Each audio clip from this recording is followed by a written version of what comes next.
preparing to live stream the meeting.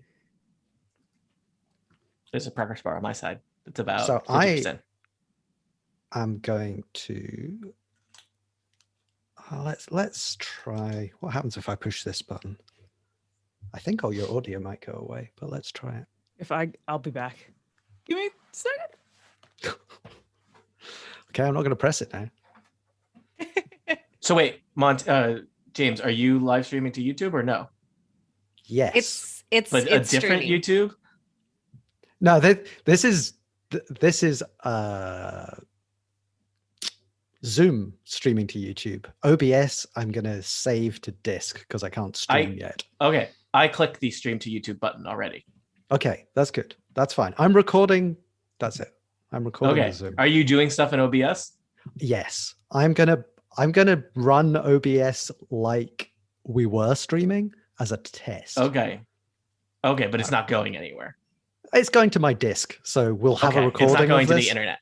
Yeah, right. the Zoom also, is somewhat just... meta confusingly. We have streamed this conversation about what are we streaming and where. Yes. Yeah, but I mean, I think that's the quality content that people pay for. So. All right, I'm going to click a link, or I'm going to click the tweet so that people can find this link. I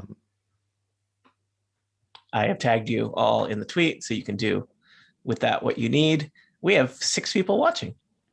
Hello, people. How many of them are us? One is me. At least a couple. Yeah. Okay,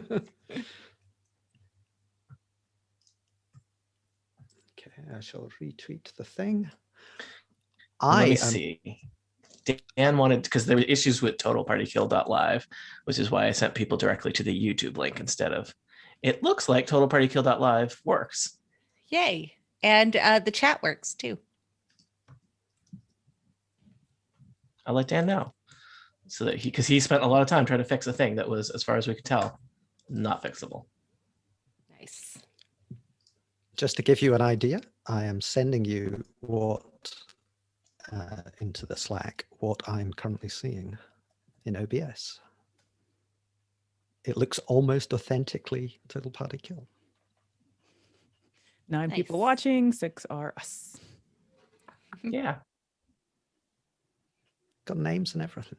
Everything's great. Yeah, I just can't. Just if I'd clicked a button 24 hours ago, this could be live on the internet. But I don't. So I'm going to start recording, and I'm going to set it to the "will begin soon" for a few seconds. I shall start recording, and when we start, I will switch it to the other one, and then audio will come in. Is everyone recording their local thing local? Yes. Local? Yes. Local. Yes. Local.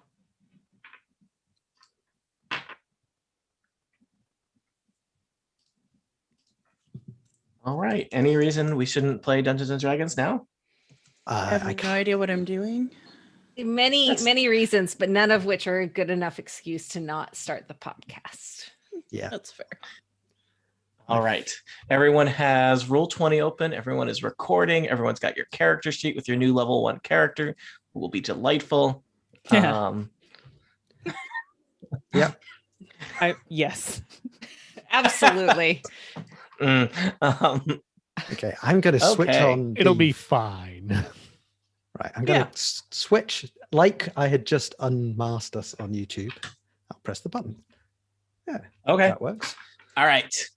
Hi, Livestream. Hi, Bootleg. We are here today. We're going to be playing Sunday afternoon, Candlekeep Adventures, Volume 1.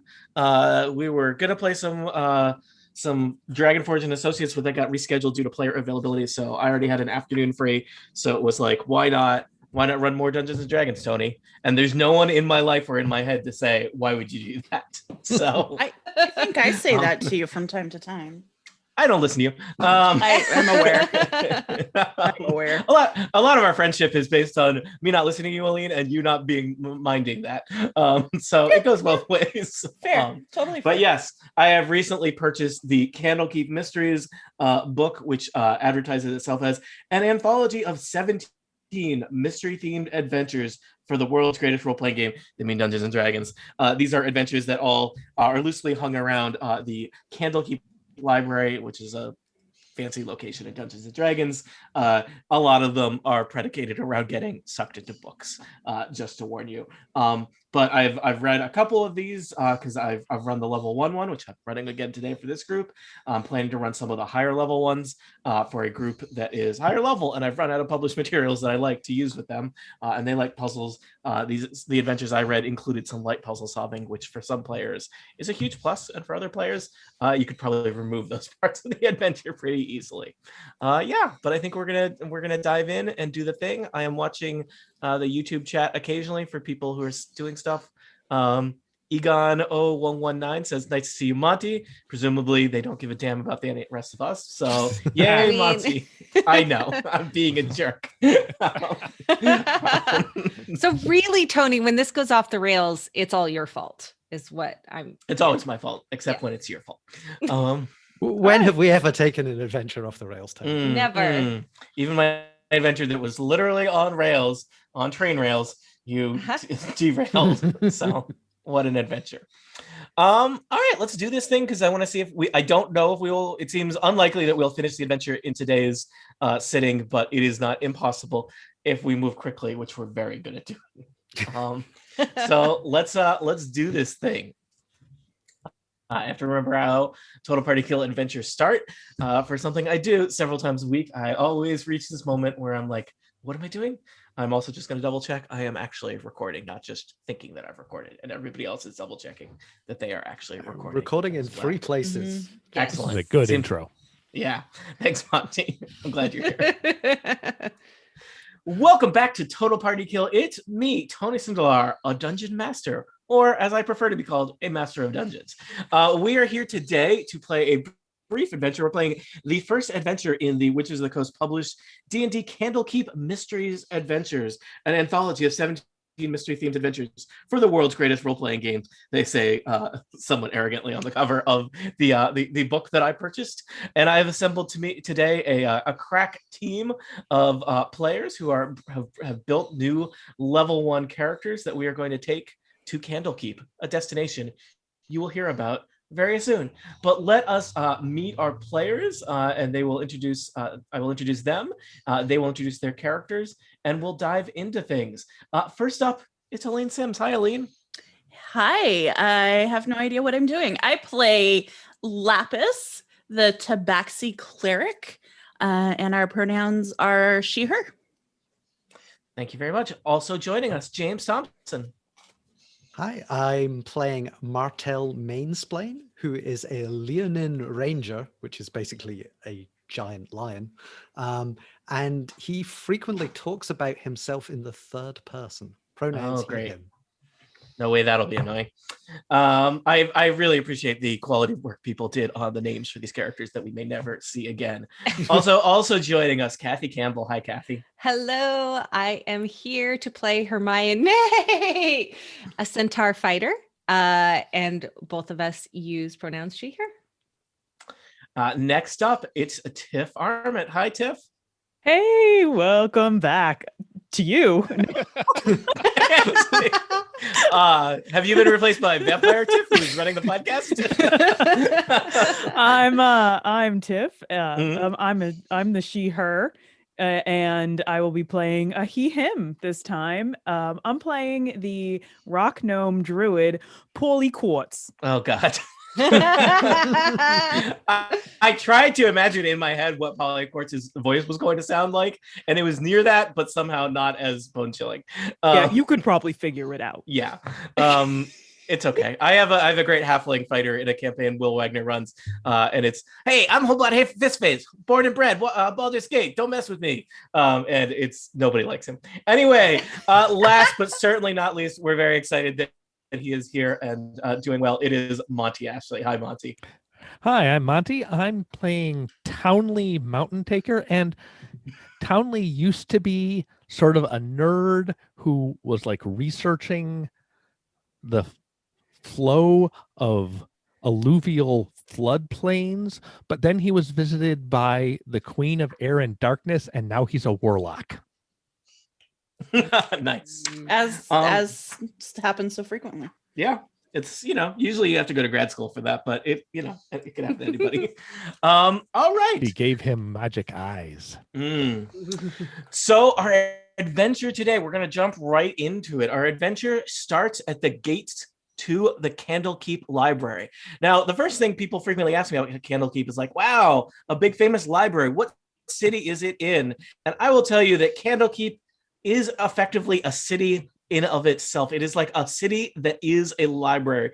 It is a sprawling complex of buildings all intertwined, of various ancient libraries on all kinds of subject areas, all built together. And it stands on the coast. It's on the Sword Coast. If you're into D&D geography, it is built up on the coast, and it is kind of a castle fortress type structure that contains the library. Now, entrance into the library proper is very hard to obtain, and probably beyond the abilities of our adventurers who are joining us today just at level 1. But almost anyone can enter into the outer ward of Candlekeep, where you can basically put in requests for select volumes to be brought to you. And the outer ward of Candlekeep is like a small town.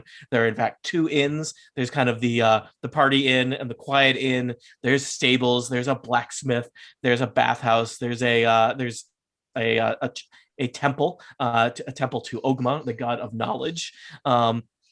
And there are these pillars of pedagogy, kind of little office spaces that basically scholars and sages rent to basically sit there and study books from the library from some time. You would probably know by reputation that Candlekeep Library is staffed by this kind of monk-like order known as the Avowed. They are basically, magic librarians who have taken a oath of obligation to the god of writing, and they staff and protect the collection here in Candlekeep. So you've arrived at Candlekeep shortly before dawn, and you probably had to travel overnight. There's kind of a line that's waiting outside the gates for the doors to be flung open and the public to be admitted into Candlekeep. You also knew ahead of time that the price of entrance into Candlekeep is 1 book that is not already part of the collection. Special exemptions made for books of incredible value and rarity and whatnot. So, any questions about Candlekeep as you're sitting in line waiting to shuffle your way up to the front of the line? As a reminder, you have all journeyed from Monty. What's the town that you journeyed from? South Hillville. South Hillville. Cannon, writing it down. South Hillville, you have a specific mission that you are trying to accomplish that brought you here, which you may be opening my Google Doc that I sent you to remind you what that is. And perhaps, you would have at least met each other over the course of your journey to Candlekeep. But, I don't know if any of you have a relationship that goes back beyond the last couple days. You may wish to remind yourselves of, say, what role you can serve in a party or in a battle, what your armor class is as you take turns trying to figure out who to hide behind, etc. So who would be at the front of the line to get into the library? Oh, I think Of the 5 of you. I think. Well, all right. Are we going by armor class or by ego? Ego, I would say. Martel. All right. Right up at the front. All right. Martel Mainsplain has taken the lead. The rest of you have followed in behind them. There's a sound of a loud bell ringing a couple times. There's several chimes. The doors creak open, and the line is moving briskly. It's a very long line of people waiting to get into Candlekeep, but Candlekeep seems to run a pretty clockwork operation here as your line moves steadily toward the gates. You find yourself next in line. There's kind of an intern looking human in robes. He points you to there's a series of desks basically set up in the kind of gateway of this huge castle wall, and there's a half orc standing next to a pile of books at his desk. He's got a clipboard, got little spectacles, and he's waving his clipboard at you as the intern points your group in that direction. So Martel Mainsplain, I believe you are first up. I do have a book to donate. Martel is going to donate it. It's a signed first edition, very rare. First edition, we like that. And who might be the author of this work? Well, it's a self-published tome. It is called Self-published. It's entitled. The half orc behind the desk whistles, and an intern rolls like a rolly cart over that is already stacked with the most ragtag collection of books. Some of them look like they might be bound. A decent percentage of them appear to be bound in leaves and not your traditional leather binding. And the half orc librarian takes the book from your hand, Martel, and goes to place it on that rolling cart. It's entitled The Wit and Wisdom of One Martel Mainsplain by Martel Mainsplain. And your name, sir? It's Martel Mainsplain. He waves you past, puts the book on the rolly cart. There was no second edition, and there are no unsigned copies. Very good, sir. Please, you may enter. I am just going to go next in the order that I think these tokens are on my screen. Hermione, do you want being next in line? I would love to. I am presenting to you this well-loved Hoofwarts, A History by Bathilda Bagtrot. It has really expanded my knowledge in the wizarding world, and I feel like it has a new home here in Candlekeep. Okay, the librarian is inspecting it carefully. Out of character, is this a legitimate book? Well, Hogwarts, A History is a legitimate book. Well, no, I mean, I'm just asking you, Hermione, is this a legitimate book, or is this like some self-published tap that you're this is a legitimate book. Okay, legitimate book. It's well-bound? Well-bound. Okay. Not quite like leather cover, but not a trade paperback yet. The librarian is inspecting it and gives you an approving nod and places it kind of in a place of prominence in a pile of dusty leather-bound books on the desk that are clearly going to be sorted and not just shoveled into a pile somewhere. Shoveled into a fire, I think. Yeah. Well, it's important to keep the other books well heated. That's not how books. This is I have many librarian friends, and none of them have joined me for this adventure. It's for the best. I'm going to get myself in trouble if I ever run this for legitimate librarians. All right, Townley, I think you are next in line. Yes, hello. I have here volume 1 of the alluvial flow of the Tri-Hillville area, an extensive study that was meant to be the first of a series of 10 books, all defining the underwater flow in the area, but I don't have to do that anymore, so you can have this. You wouldn't believe how many series start out with ideas about how long they'll be and then peter off. We see it all the time. He inspects the binding of the book. Townley, does this seem to be a legitimate publication? Oh, yeah. This first edition was published actually by Candlekeep, but all three editions, or all three bound versions they made, all were in Townley's possession. Gotcha. All right. He places it not on the pile of fancy books, but on the desk, not in the pile of garbage self-published books. Polly, do you want to be next? Sure, why not? So I got this book. It's written by my father's father, and it's been very important to my family. And it's called A Walk with Paulie, A Gnome's Guide to Nature. Oh, we will be very glad to add to the gnome collection. The librarian inspects the book. How well physically assembled does this book appear to be? Oh, it's like legit here. I mean, check it out. It's like the most legit thing you got. Is it actually legit? Yeah. Would I lie to you? Well, the librarian says, I'm just, from experience, legit people never use the word legit. But please carry on. I mean, I'm too legit to quit, buddy. Don't even. Please enjoy your stay in Candlekeep. Yeah, you enjoy your day. That sounded more aggressive than I intended.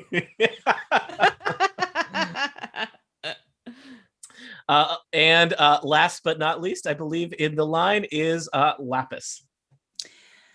So I walk up to the desk. Don't say anything. Out of my satchel, I pull out this beautiful black leather-bound tome with like a gold gilded cover, and I set it before the librarian, the monk, and I just say, I think this speaks for itself.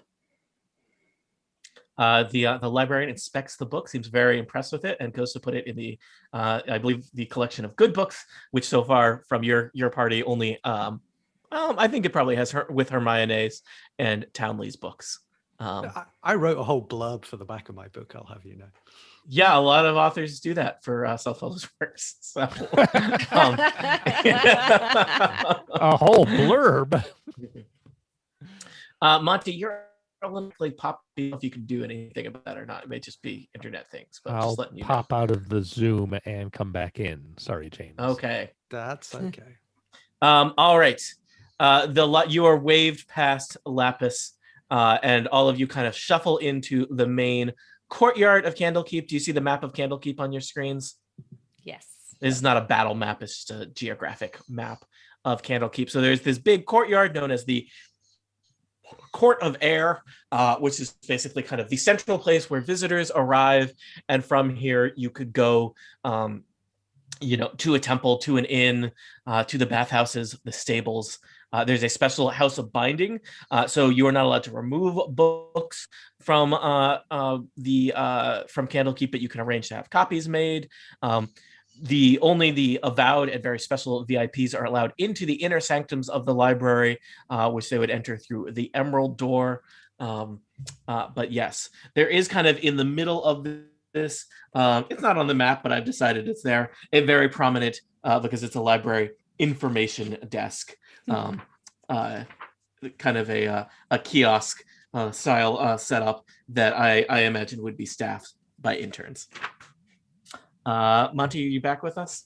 Yes, I am. How do I All sound? Right. You sound much better. Nothing important happened. I just told them what was here. We looked at a map. All right. Where do you want to head next, adventurers?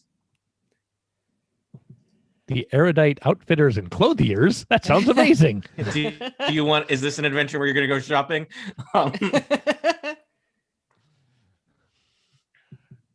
Aren't we looking for some guy? We should find that guy. Yes, Matrias, I think. Yeah, let's go to the Information desk. All right. Monty, I would like you to roll a D8. This is from the book. This will determine the quality of the adjutant who is available to wait on you.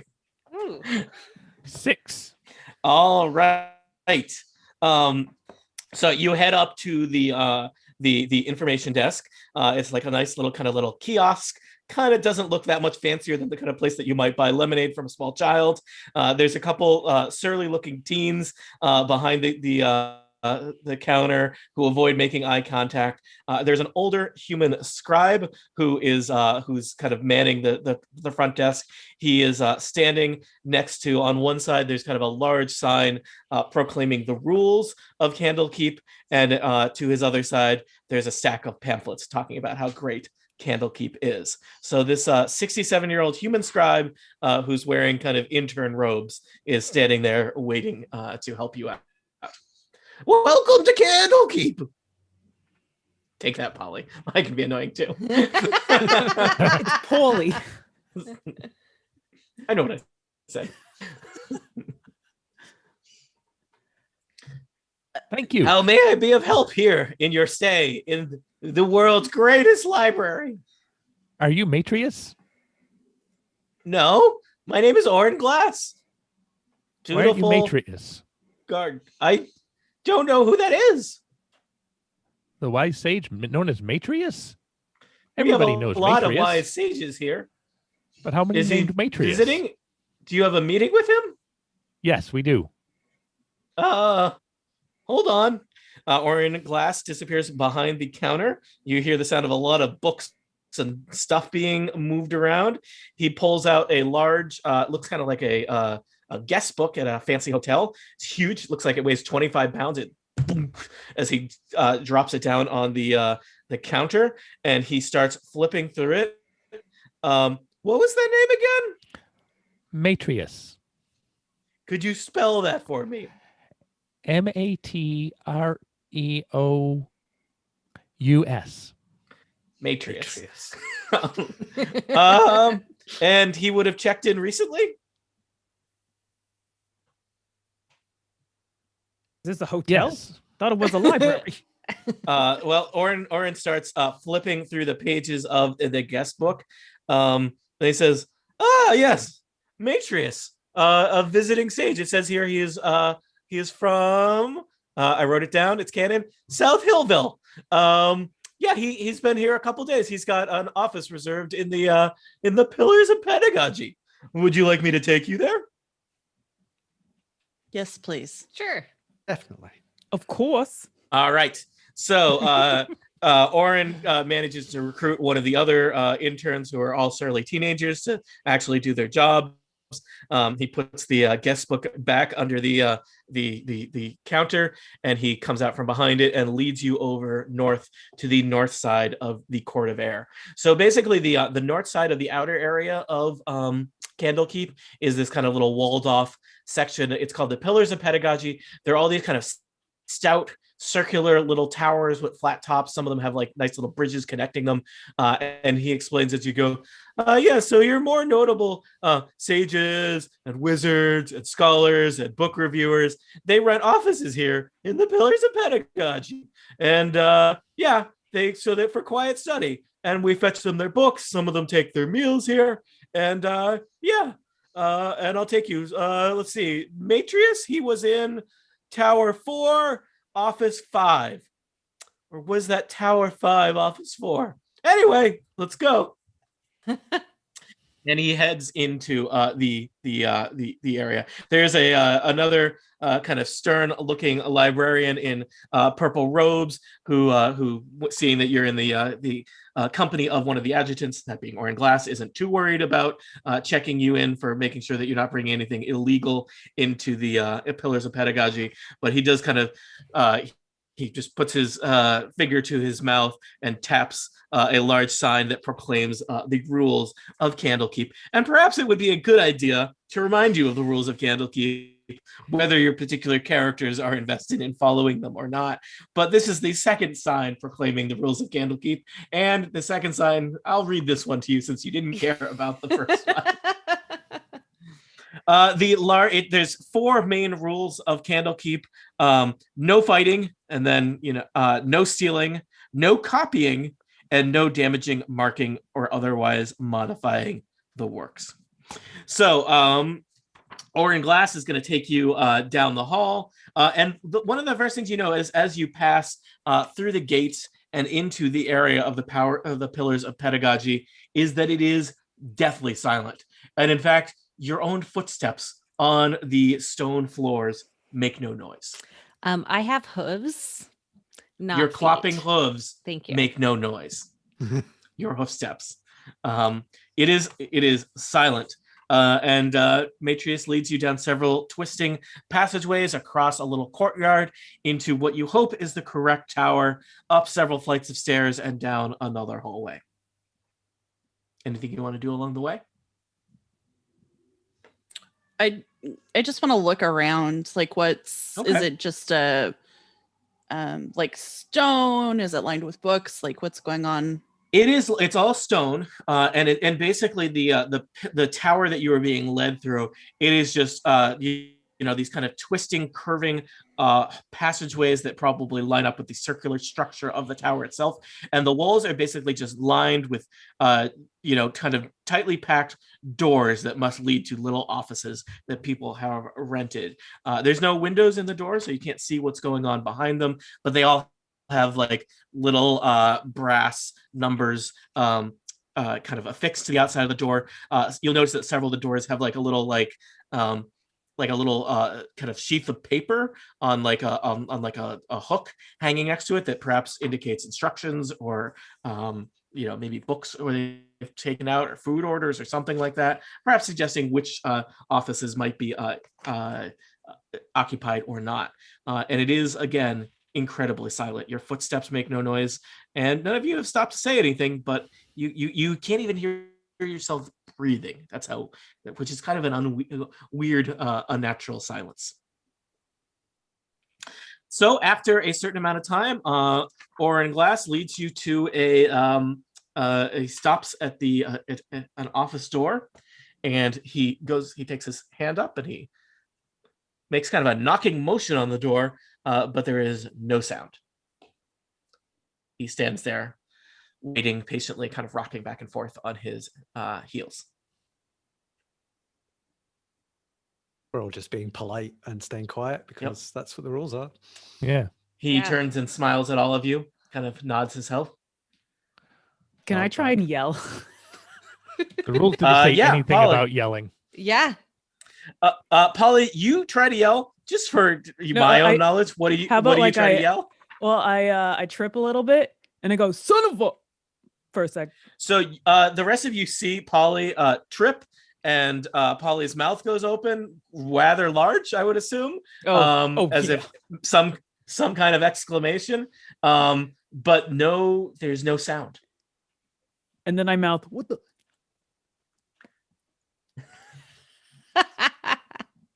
I would just like to say at this point that I do have the observant feat, so I can read Polly's lips and understand what Polly is saying. Nice. I thought you were going to tell me that, so I know what's going on. But no. So you know what Polly has said. Oren Glass knocks, well, or at least makes a knocking motion on the door again. Nothing seems to be happening. I open the door. Oren looks a little taken aback by that. But you open the door, Townley, and are looking into a small, cluttered office. It's relatively Spartan. There's basically a wooden table, a wooden chair, a bunch of stacks of books on the table, and some on the floor. Looks like perhaps somebody's knapsack with personal belongings, and a few plates worth of perhaps meals that someone has taken here stacked up. There is no sign of any occupant inside this little stone room. There's no windows or other doors off of it. Oren Glass looks in and is somewhat surprised to see that the room is empty. Is there any little piece of paper hanging on this door? Oh, yeah. I'll have a look at it. You flip through the pieces of paper. It indicates that Matrias has made a reservation of this room for. They don't use the week in Dungeons and Dragons because they're fancy fantasy people.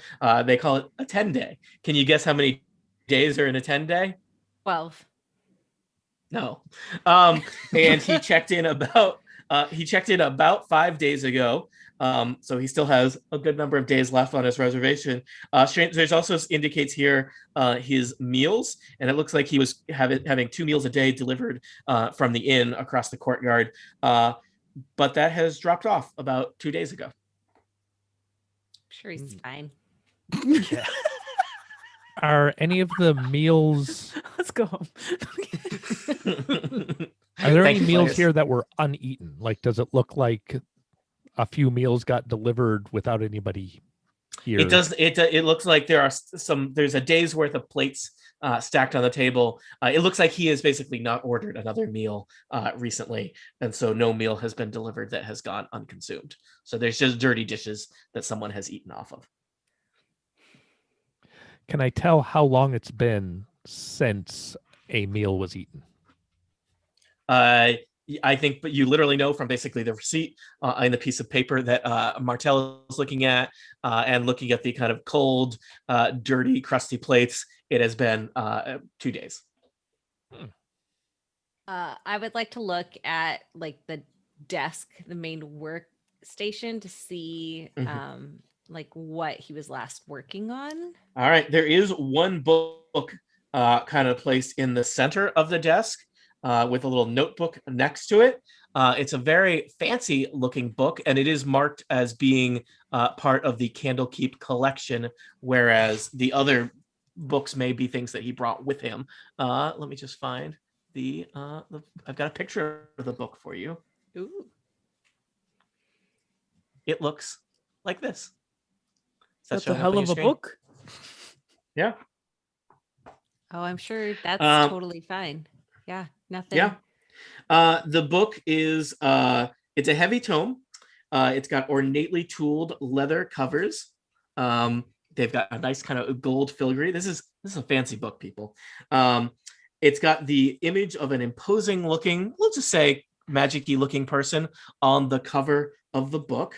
And on the spine is the name of the book, The Joy of Extra Dimensional Spaces. Somebody could attempt a Arcana or History check to identify the person on the cover of the book. I would like to try an Arcana roll, please. Mm-hmm. 22. You instantly recognize the image of the legendary mage, someone who created and modified some very famous spells that still carry his name, Mordenkainen. That's what he looks like. He's kind of got a Lenin look going to him. And so it seems like Mordenkainen's The Joy of Extra Dimensional Spaces perhaps was the last book checked out by Matrias the Sage as it's sitting there on the desk. I got a 16 to a history check. What do I know about him? You would know, so you know he's famous, and that he is particularly into, perhaps not surprising given the title of the book, information about kind of creating little pocket dimensional places and kind of things that exist outside of our plane of existence. So this book seems to be perhaps a collection of his most famous theory and instructions on creating extra dimensional spaces. I have a look at the notebook that's sitting next to the book. All right. It's got all kinds of weird scribbling in it. Give me either an intelligence or Arcana check to make any sense of it. This is not going to go well. Mm-hmm. 12. You know, it looks like magic notes to you. You're not sure. I shrug and hand it to somebody else. Okay. Oh, I'll have a look at it. Oren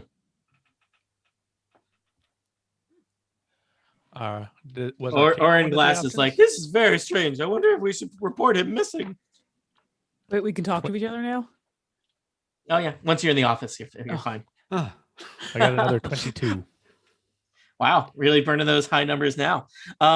So this, and I'll just say, because you were looking at the book also, Townley, you're kind of comparing the book to the notes. And there's some interesting things going here. So this is Mordenkainen's big book about all kinds of magic spells. It's very dense, kind of high level information. Somebody has gone through, perhaps someone who owned this book, and made lots of notes in the margins, but they are also somewhat kind of complicated and arcane in a complicated sense, not also in a magical sense. And some of them even seem like they might be in code. And then there's, in a different set of handwriting, presumably Matrias's, in the notes, kind of his notes about the notes. And you are able to make out it's in kind of a weird kind of magic user shorthand. But at the very bottom of the notes, there is a word that is circled. It is not written quite out, but it's written in, you recognize the kind of symbolic shorthand for the word scepter.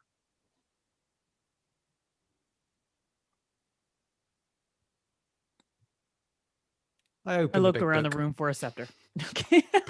Polly, give me an investigation check to look for a scepter. Martel, did you want to do something? Yeah, I want to open the big book. All right, you open the big book. I mean, Townley was looking through it already. It's got all kinds of information about Mordenkainen's spells, but also a lot on like history and theory of magic, and also some stuff about his weird political ideas. Hermione, do you want to be doing anything while this is happening? I'm going to stand kind of by the door All right. Try to Orin stay Glass out is of the also way. standing by the door. He seems a little bit at a loss for this. It seems like possibly this is the first time he's lost a sage. Paula, did you roll an investigation check? Yeah, I see nothing. Okay. You see no scepters. I got a 5. And you feel pretty, but there's not a lot of like room to hide a scepter in this little reading nook. It's basically, there's some books, there's some old plates. There's look like it's probably like presumably Matrias's backpack of stuff that's like half unpacked, and it's just like a bedroll and nothing, his personal effects, nothing too exciting. Lapis, would you like to be doing anything? I think I want to look around the room and see if anything seems out of sorts. All right. Give me a quick, I'll just count that as a perception check. Perception. Okay. I'm good at perception. That's a 24. You looking for anything specific or just looking for clues? Just looking for clues.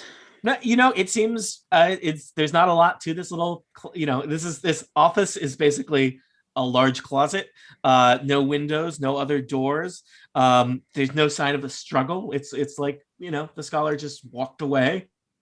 There's just his books and his personal belongings and some old plates. He did leave his notebook right there. I'd like to look through the notebook too. All right.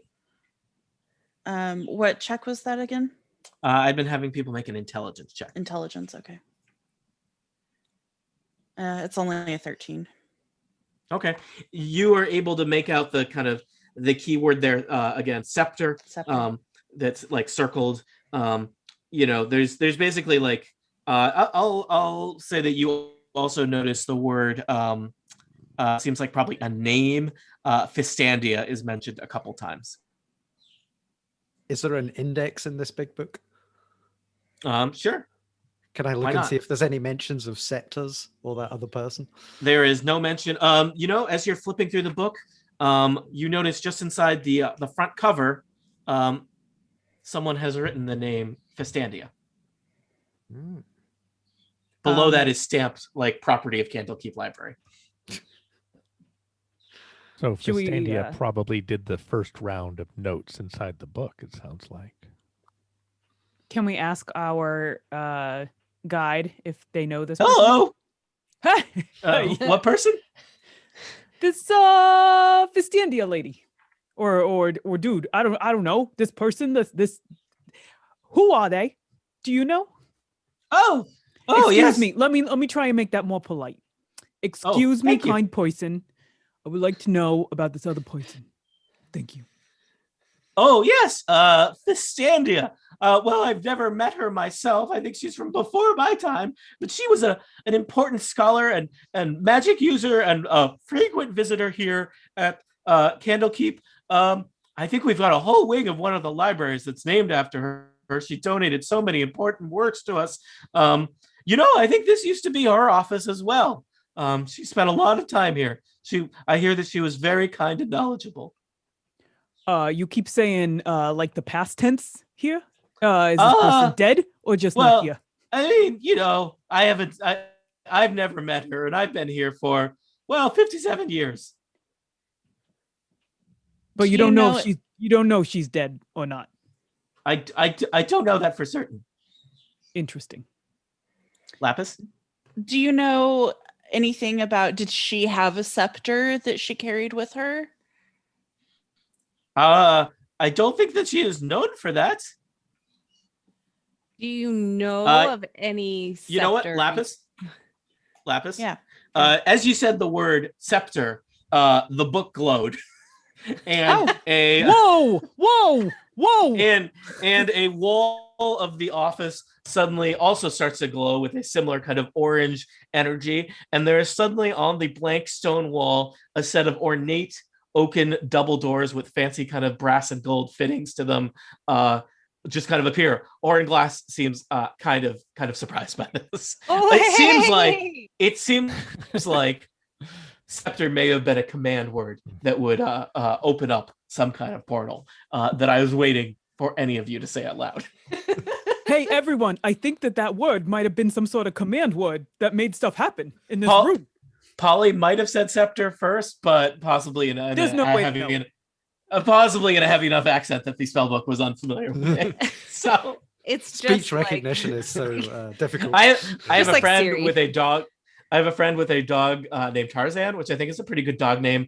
And when he has dog sit the dog, we live in the Boston area, and some of the people say Tarzan with such a thick Boston accent that Tarzan does not recognize his own name, and so they were complaining that the dog was poorly trained when the dog is not trained to respond to the name Tarzan. So yes. So there is now a glittering set of Dumbledores in the wall of the office, sparkling with energy. Oranglass says, "Was that there before? I don't think any of our offices have that." Yeah, I think we're done with you. And I close the door in his face. I don't really do that. I'm just kidding. Okay. I Except Martel, for He would you be do. if he's pushed into the hallway. You can't hear how pissed off he is. So I think Martel is going to go over and open the doors and then hold them open in a kind of antiquated chivalry way. all right, Martel. Mansplain, you go open the doors to hold them open in an antiquated, chivalrous way. Behind the doors is a swirling vortex of energy which sucks you through, and as well as anyone else who is not affixed to anything or attempting to resist the pull of this magical vortex. Sometimes Who you would just gotta go resist- with the magical vortex. Yep. Yeah, Yeah. magical Can we vortex, say anything as we get sucked absolutely. through? Please do, Polly. Can we paint you a picture here? Yes. Whoa, I'm being sucked through this vortex. This is crazy. Did you guys see this? Anyone else? Wee! I'm just going to have a kind of glazed look of delight on my face. It takes Wow. several minutes as you kind of surf through the vortex. I imagine it's a little bit like going through the wormhole at Deep Space Nine. And then you arrive at the end of the vortex. You see a similar set of double doors that fling open, and almost as if you were like sliding down a slide, you all tumble out into what appears to be the foyer, antechamber, vestibule, hallway for a fancy mansion. And I'm going to take you to a map. How do you feel about that? Maps. Feel Yay, pretty good about it. This place so- looks fancy. You may need A to big scroll black- around. You may need to scroll around to find your place. Also, I may need to check that I've done the video settings or the lighting settings correctly. We can just see it's Looks good to me. We can see a 6 little by square. 3. Yeah, You can see a little square with your Yeah. tokens. like a Yeah. 5 All right. by 3. Yeah, I'll reveal more as you explore more. So you emerge in a grand foyer of kind of, it's got a mansion-like quality to it. The doors kind of behind you are still open with kind of swirling of vortex behind you. This place is very fancy looking. The ceiling arches to 15 feet overhead. There's a long hallway that stretches out, running kind of east to west in this large building. You can see there's nice oak paneled things. There's a fancy carpet on the ground. Everything is kind of well lit and looks kind of shiny. And but the most kind of eye-catching sight is right in front of you is an elderly looking man Eldritch Blast. wearing gray robes. Do you want to Eldritch Blast, Matrias the Sage? No, I guess not. Okay. Put Oh, her away. heavens! It's so good to see you. I've been trapped here for I don't know how long it's been. 2 days. Oh, heavens! Thank goodness. I didn't want to spend the rest of my days here, though this place is fantastic. So many books, so much knowledge. Also, not a bad mansion, if I do say so myself. Look at this thing. He holds up, and it seems to be like a large brass kind of statue of like an imp. I found this. I'm taking it with me. Pardon me. I'm Matrias. Nice to meet your acquaintance, people who are rescuing me. You He holds said out his hand. you said that you're trapped. Well, I was trapped. I couldn't get those doors open. Are they still open? I try They're and open still the open. doors. Oh, they Oh, are. Oh, they are still open. Yeah, they have remained open. Oh. We've won the adventure. Hooray. Hooray! I find mean, a I table. would- Is there furniture or anything around? Yeah, there's like a nice little end table. A nice is there any heavy furniture around? There's a nice armoire. I don't know enough about Oh, fancy yeah. furniture. Oh yeah. Hey, this armoire It's- that will do. It'll All do. right. It's So I it's try and start you're pushing. like yeah, you start pushing. I want an to push armoire. it so it It's- props the door open. All right, so it is stays open. scuffing the fancy rug, but good. But you have pushed the armoire, so it's propping open the door. The doors are there. The energy is swirling behind it, but not with the kind of same intensity that you were yanked through to begin with. Yes. No, that's how oil and glass sounds. Matrias is like, no, I believe we'll have a little bit of time before those doors snap shut. You see, I passed through. They were there for a little while, and then they shut. And in fact, the door itself disappeared. It was very troubling. But I have been studying Mordenkainen's work and Fistandia's work on Mordenkainen's work, and I think I'm actually helping keep them open with a little bit of concentration. I just needed somebody to give it a little bit of a shove there. Thank you. How long before they close do you think? I think as long as I concentrate, I can keep them open. Okay. We are here from South Hillville. Oh, We South came- Hillville. I know it well. Yeah, there's a drought. We think it's cursed. And so we're wondering, can you lift this curse? In exchange for us having got you out of this Yeah, terrible prison. Right. Huh. Well, that is interesting. I'm always correction I mean, for us getting you out of this very nice prison. Yes. yes. Yes. I should mention this prison is very nice. And I'd actually kind of like to maintain access to this prison. Seems like the former owner hasn't been here in some time, and I'm getting to be a certain age, and it's like you want to have a place to retire to. You know what it's like, and let me put it to you this way: if you could help me find the keys to this prison, I would be more inclined to help you, since that is what I am currently most interested in. You see, the command word scepter, I assume you figured that out as well. Though Instantly, it was my instantly. brilliance to figure it out originally. Well, it was Fistandia's brilliance, but it was my secondary brilliance. So you see, yes, Fistandia has created this space. It is a mansion within a pocket dimension, and it's quite impressive. The word scepter allows one to enter. I have not figured out as of yet the word that allows one to exit. So I am keeping the portal open currently, but I would really appreciate some help with that so that I could come and go from this place. And once my retirement is sorted away, I would be more than happy to journey back with you to, South Hillville and deal with that plague. I am not a fan of curses and plagues, but a fan of lifting them.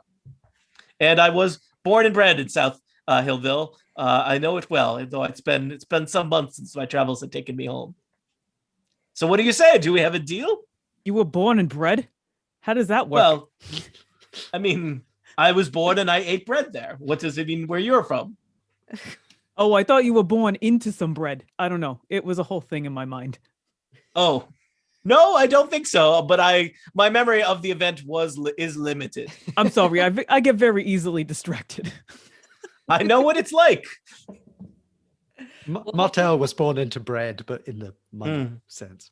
I would be delighted to wander through this mansion, which I assume you're asking us to do, and find Keys. Something. right. Are these physical keys or metaphorical keys? I believe they are metaphorical keys. Oh, the Okay, worst well kind. those are much easier to find. So tell you what, I am quite hungry. It has been a while. I'll be honest. I've really only poked my head into a few doors here. I was a little nervous for the first, it must have been at least a day. I'm also quite hungry, so I'm thinking I'll pop back over to Candlekeep. I'll, of course, stay within range of the portal, concentrating, keeping this open. Yes, I would like to I would like to get some food, if that's okay with you. Can you throw like a sub or two down the portal so we can have a little snack? Certainly. I can. Thanks. I call them Thanks. heroes where I'm from. It's the same place we're from. Oh, that's true. Well, you can just pop through the portal whenever you get, but please, I do need to know what that command word is, and of course I'll be testing it out before I leave this place to journey with you back to good old South Hillville. So Go Selfie. Do you have any ideas where we should start looking, or is this just like totally random? I'm sure it won't be hard for adventurers such as yourself to look at the map and see where it's lit. Yeah. Hard enough for you. Well, I was all alone, and I was a little bit more surprised by the whole situation than I think you all are. And I suspect you've had a meal more recently than me. So in the last 2 days, where have you been? Just like right here, sitting in the hall? And he points to the door right behind you. In there. Okay. What's in there? 2 days. It's a library. Right. Or a study. Are Den, there any maybe? toilets? Did you visit? Yeah, I'm any concerned where you've toilets? been going to the bathroom, and I don't want to go in that room. So just tell us where not to go. I'll be going now. And he pushes the ceiling and through the portal. We're going to See. find like a stack of books in the shape of a urinal.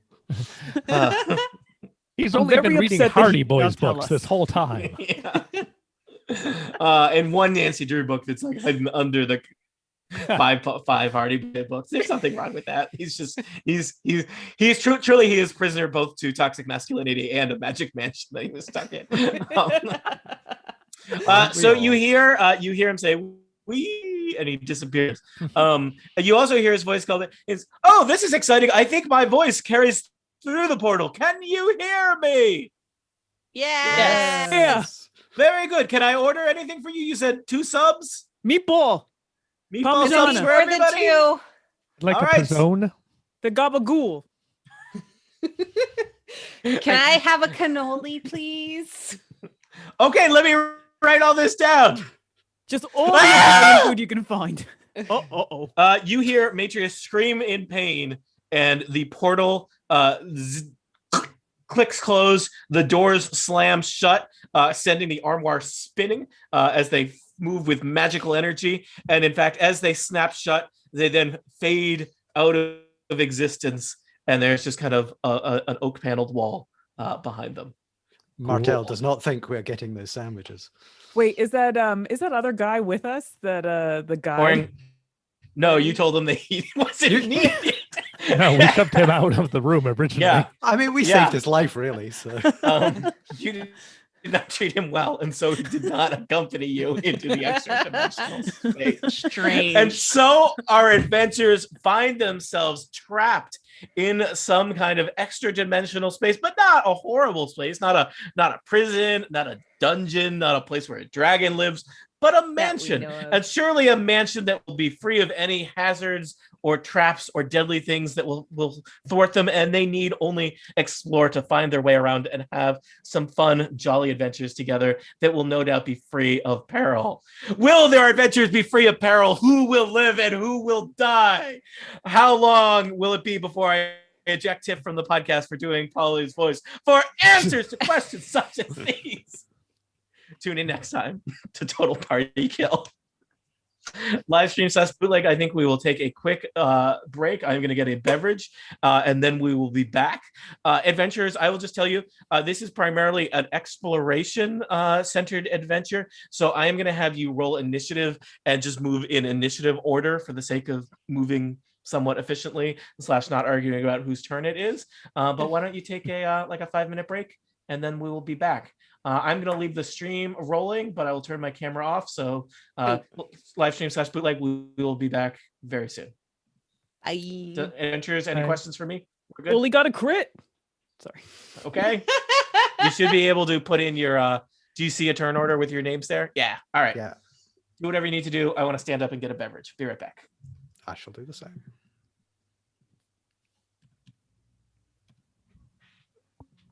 I don't think my voice is that annoying. I think it's great. I do too. So great. Thanks. And it's good that we know the backstory of it as well. Yeah, some of you do. Born with Beatrix. You just need to slip in some Beatrix Potter in this. That squirrel Nupkin. Quite the character. I shall return.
I've got so many different bits of software running here. I'm kind of trying to keep track of, like, I've got to start and stop recording in 2 different places. I haven't yet worked out how to automate it all. But if this was streaming live, there would be a nice little banner that says Total Party Kill will return in a moment. Ooh.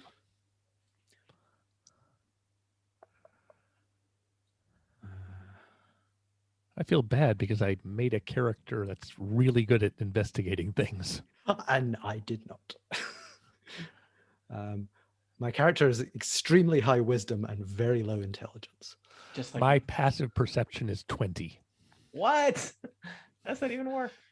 My Actually, passive mine's not investigation bad. is 19, 18. Because I'm observant. You just wait till I start getting the weird warlock abilities that come on later.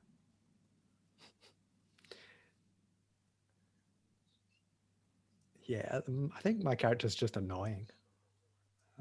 Sure. Play what you know. Yes, I mean, really, that's where I went.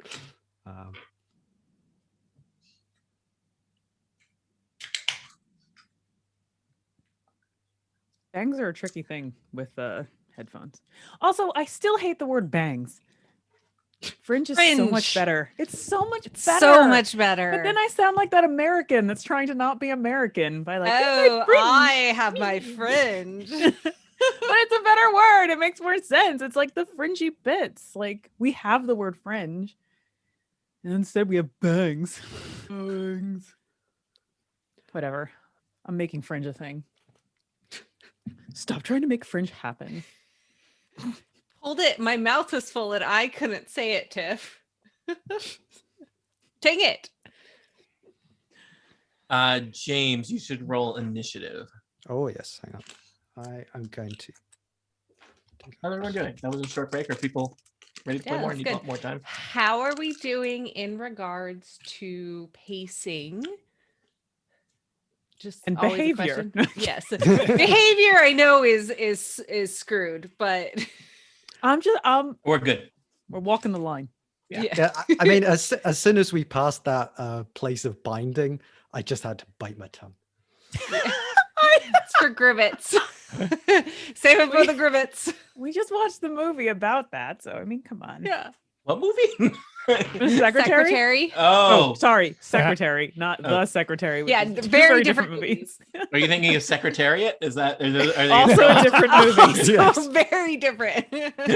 I've seen none of those movies, so Well, Okay, you have to think. One is about like minor bondage. One's about a horse, and one's about crime. Which is which? You choose. It's a shuffle. The new game show from the Incomparable. Right. Oh, God. You pick there are like 3 or 4 similarly sounding movies. Read their plots, And you have try to pick which assign one them. is which. it's someone. Okay, the Secretary does not seem to be as notable on Google as No, Okay. Yeah. For I some had to- reason. I had to put in quotes to even get it. It was like you actually want to know about this Maggie Gyllenhaal movie. Yes, do. you do. So- that is the one you. This Definitely there want is to a know about. there is a podcast I enjoy where that covers TV, and they were going to do an episode on the Star Trek animated show Lower Decks, and one of the panelists accidentally watched the reality television show Below Decks and was like, I didn't understand why I was watching it. 48 days and 48 days later. You're right. Yeah. Very different. Yep.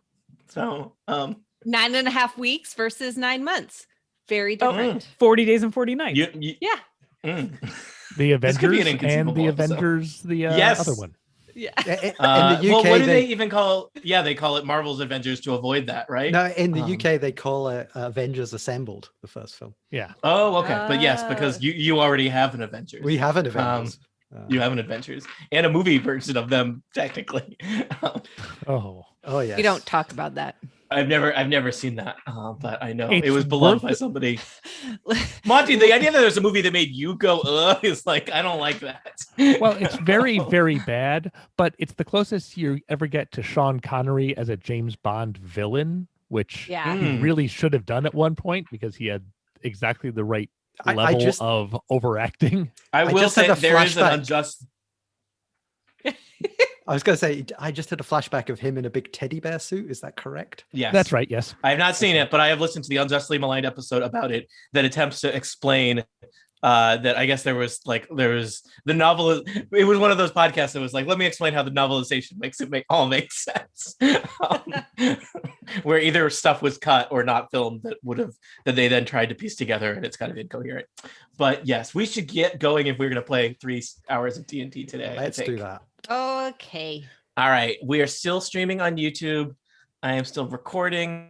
all Everyone is YouTube. recording. I'm recording in 15 places now. All right. Let's do the thing. I will sort you in initiative order and introduce you in initiative order. Oh, Aline, you're gonna be first again.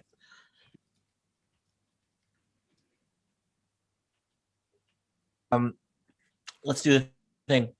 Welcome back to Dungeons and Dragons. It's me, Tony Sindelar, he, him, his, a dungeon master here to lead our adventurers on their continued exploration of the Candlekeep Mysteries adventure, the joy of extra dimensional spaces. Because guess what?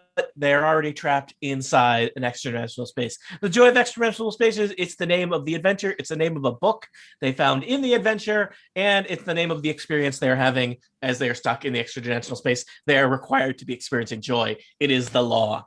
Allow me to introduce our adventurers in the initiative order they will be moving about in. First up, it's Aline Sims. Hi, Aline. Hello, I am playing Lapis, the Tabaxi cleric, and we both use she, her pronouns. Next up, it's Tiff Arment. Hi, Tiff. Hi, I'm a her right here.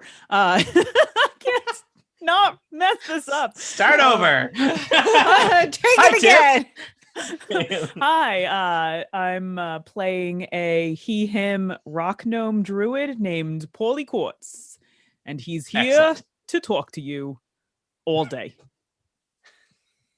Next up, it's Kathy Campbell. Hi, Kathy. Hello, I am here to play Hermione, a centaur fighter. Love it. Also joining us, Monty Ashley. Hi, I'm playing Townley, a warlock with magic eyes who can see things he could not see before. Oh, I was going to say those are just normal eyes. My eyes do that too. And last, probably not least, it's James Thompson. I'm playing noted author Martel Mainsplain. He has a glorious mane, which you suspect involves hair extensions. I appreciate that both James and Kathy are playing types of creatures that I had never heard of before. So way to really use the full range of the. These are not in the first edition of the Player's Handbook. No. So what has happened? You've never heard of you a have centaur? traveled. I didn't know they were a Or a playable lion? character. Did you know? He's not a lion. He's a walking, talking lion. I'm a humanoid lion, and I think that makes me a lionoid. Most lions. I didn't know that said. And they talk with words, just not English. Thanks, Monty. Sorry, a bipedal lion. Are you happy? There we go. Yes, Very. for now. Or as James would say, bipedal. So I don't know how people talk there. I'm just making fun of him now. That's what he gets for his I've earned friendship. it. I've earned it. Yep, that's right. So what has been happening? You have journeyed to the library of Candlekeep. You are in search of a sage known as Matrias. You want him to help you with a drought/curse on your town. He seems to have gotten stuck in some kind of extra-dimensional pocket mansion. You helped him get out of that, though something seems to have gone somewhat strange, and you are now trapped there yourself. I believe your goal at this point is to escape from this extra-dimensional space, find out what happened to Matrias, and then hopefully get him to fix your town. That sound right? Sure. All right. I mean, you find yourself. Sure. Okay. You're in the foyer of the this mansion. This is a magical mansion that seems to exist outside of time and space that is easily accessed via a secret command word in the side of a library office wall. You knew those command word to get in, which was scepter. You are in search of the word or command, probably a command word or key to get out of this magical mansion. Otherwise, you'll be trapped here for all eternity. So just to give you the lay of the land, you're in the foyer. There is a long hallway that goes east to west. There are many doors off of the hallway. Some of them you notice are ajar, possibly from Matrias exploring or from other creatures coming and going. There's also a set of stairs, more or less across the hallway from where you are, leading up. I will just count doors for you here. There are 5 doors on the north side of this hallway. There's a door at the east end and a door at the west end. There are no doors along the south side of the hallway. Yeah, that line up with what you all see on the map, and to orient our listeners who might not be looking at a visual. Yep.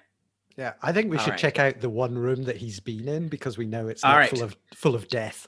In order to keep you moving and not arguing about what you will do, I have put you in initiative order. This is not combat, but this is basically like you get a turn. So the order will be the order I introduced you in. So Lapis, Polly, Hermione, Townley, and Martel last.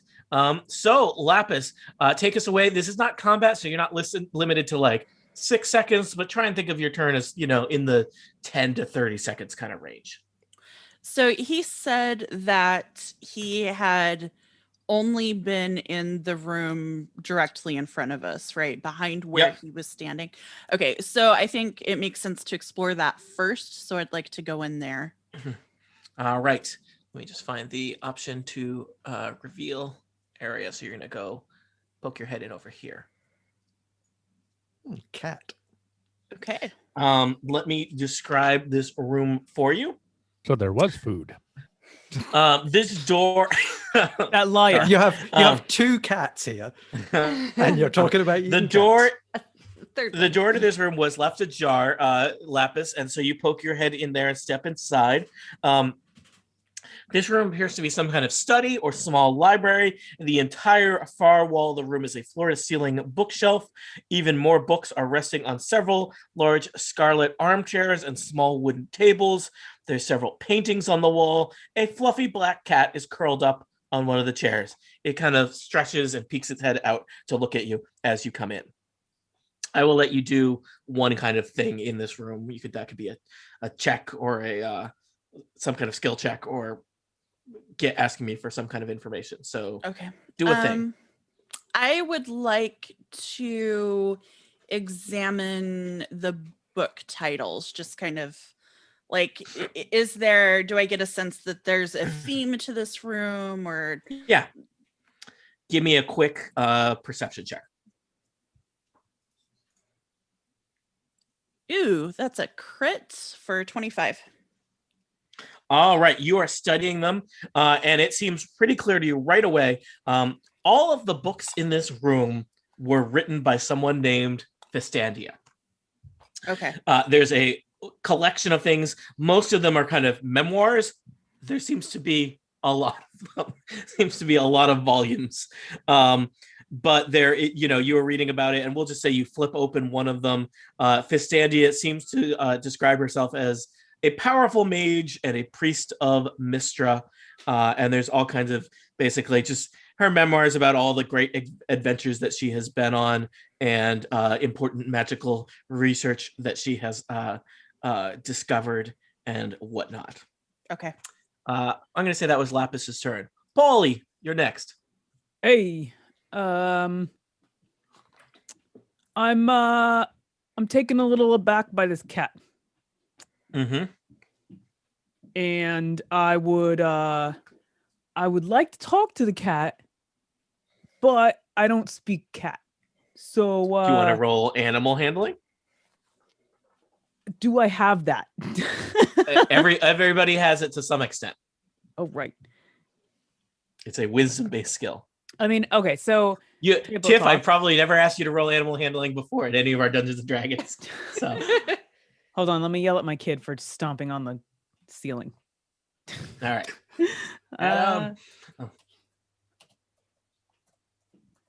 Oh my god, won't stop. Okay, so well, we do have like 2 cats here, so I'm assuming they could probably speak with the cat much more proficiently than I can. Slightly offensive generalization. Yeah, I mean, it's like I'm a little offensive, and you're gonna have to deal with it. All right. I'm a little old school, as they say. Oh. All right, I'm gonna roll the animal handling to see go pss, pss, pss, pss. Come here, kitty. Mm.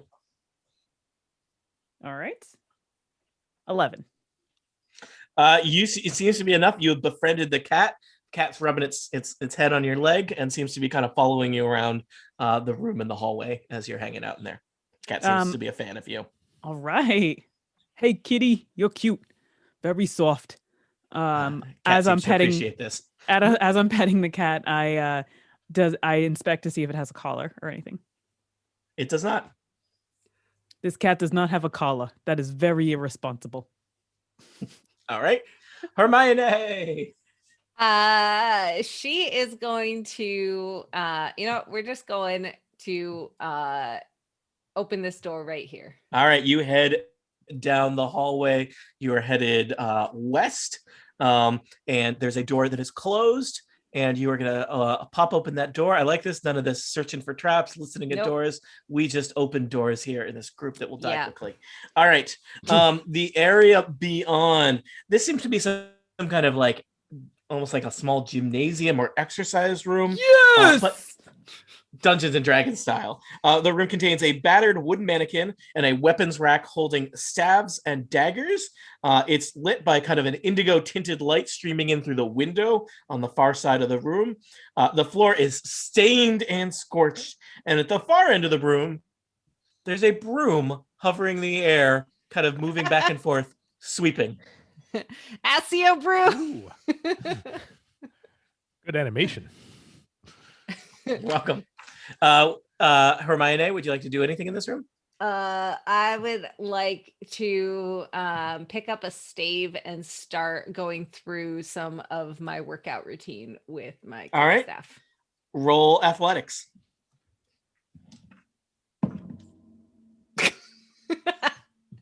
I rolled a 4. It's not your best work. No, I got a 9.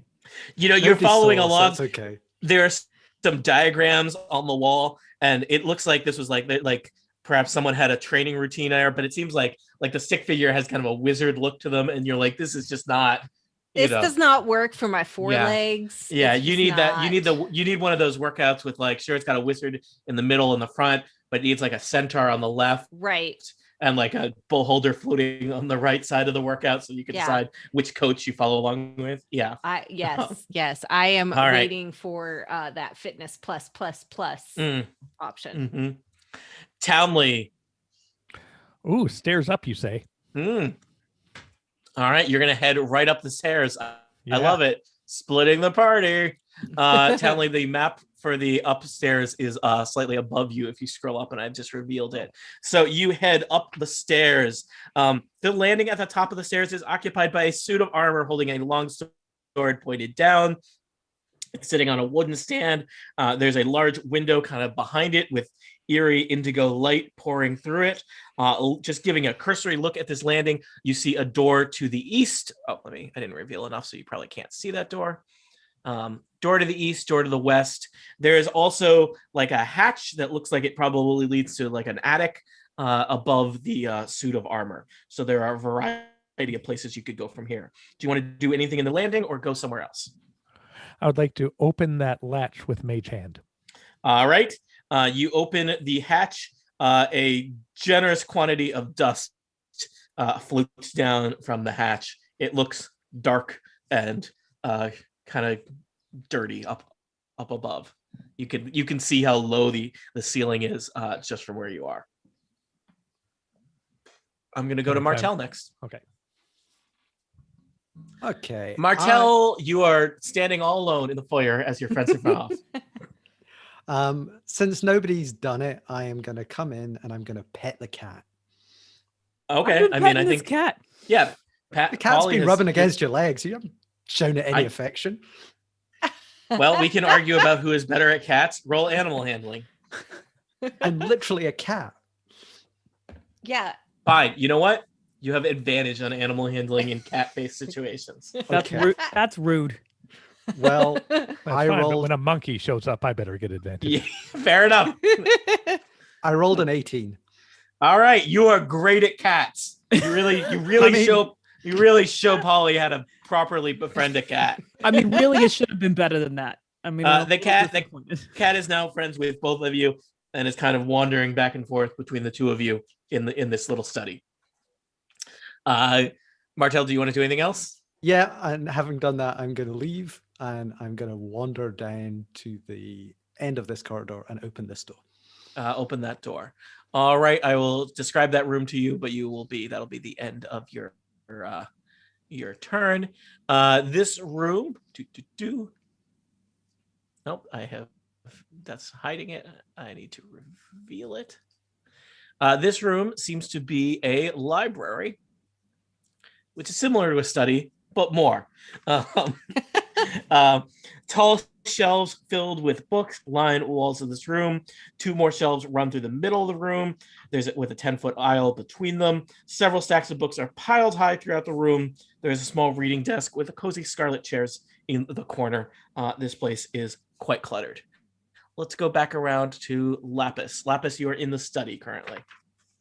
Yeah, I want to pull out some jerky from my pack and offer it to the cat. I will say, unfortunately, the cat has followed Martel down the hall. The cat followed Martel. Okay. Yeah. Okay, I would like to examine the paintings on the walls. All right. I think you could just do that. There are 3 paintings hanging on the wall. A landscape scene with a large green dragon emerging from a grove of pine trees. A second painting of a Pegasus in flight. And a third painting, it's a portrait of a unicorn in a wooded glade. Seems kind of soothing. Okay. All right. I will go out of this room and I think just trying to see who I can see. Mm-hmm.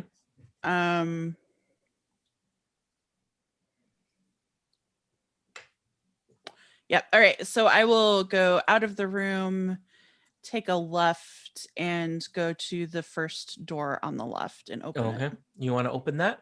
I'll open that room and I'll let you do so. You haven't rolled a die or anything, so you can do a check on that room. Okay. So this room appears to be a kitchen. The door was slightly ajar. And as you look in here, you push the door open further. The aroma of cooking kind of wafts out at you. There's a large iron stove. There's some tables that people are that set up for prep work. There's a rack with hanging pots and pans, cooking utensils. Everything is sparkling clean. This room is not empty, however.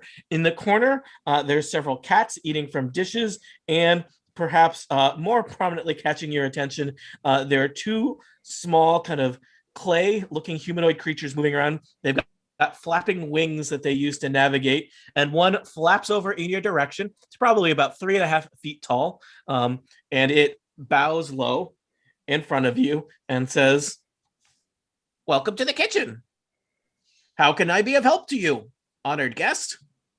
Sandwiches. Thank you. I'm just looking around. I just arrived in this lovely home and was just trying to get the lay of the land. What can you tell me about this place? Honored guest, I am Coriander, servant to Festandia. This is the kitchen, which is my domain. Can I do anything to help? I would be honored to serve you. Perhaps you need something cleaned or mended. Perhaps, you creatures enjoy food. Would you like some food? I do have some companions, and they were asking about meatball sandwiches. Do you have any of those? Meatball sandwiches. Yes. The other clay-like creature at him exchange a look that can only be expressed as concerned, and there is a flurry as they try and undertake your task. It may take them a little while. I mean, the description's right in the name, so I can't figure that out. I think, It's but you know, like but it takes a while to make melon-balled meatballs. thing of steak. I'm just worried for the cats in that kitchen. Polly, you are by yourself in the study. The cat has left. It's just you and some armchairs and some books. Anything you want to do here? I smell. I start smelling something, and I follow my nose down the hallway, and I also go into the kitchen, and I say, "Whoa, hey!" Indeed, you do. Yes. They're as described earlier. Hey, for horses. There are two strange kind of clay, sort of humanoid, sort of bat-like creatures scurrying about the kitchen. You know, just from a cursory look, one of them seems to be trying to prepare some kind of it looks like they're doing something with ground meat that they're shaping into little spheres for baking. The other one appears to be kneading dough. It smells great in here. What are you making? Thank you. The other clay bat-like creature flaps over to you, bows low, and says, "My name is Cuban. Welcome to the kitchen. How may I serve you?" Did you say Cuban or cumin? Cuban. Oh, great. Yeah. Can I put in an order for one of those? What you making? Looks like some balls of meat. We are making meatball sandwiches. Yeah, I'll take one of those things. It'll be a little bit of time, but we will get it to you right away. Great. Also, hey, can you tell me a little about this place? Welcome to the mansion of Festandia. Mistress Festandia seems to have stepped out. I haven't seen her in a little bit, but if we can do anything to make your time here pleasant, please let us know. So you haven't seen her in a little bit. How much is a little bit? I'm not sure. You can't tell time? You have no clocks? What's up? My understanding is that my perception of time is different than that of most humanoids. Okay. So okay. We're mainly limited to the area of the kitchen. Okay. Are there any other humanoid things around here that we might talk to? It's really. Have you met my my brother Coriander? Uh, The other creature that's working on making what looks to be meatballs waves at you. hey. I wave back. Yeah, I had Sister Paprika. So cool names. All right, Hermione, you are in the exercise room, having attempted an exercise routine. A magic broom moves back and forth, sweeping furiously. Yeah, so I am going to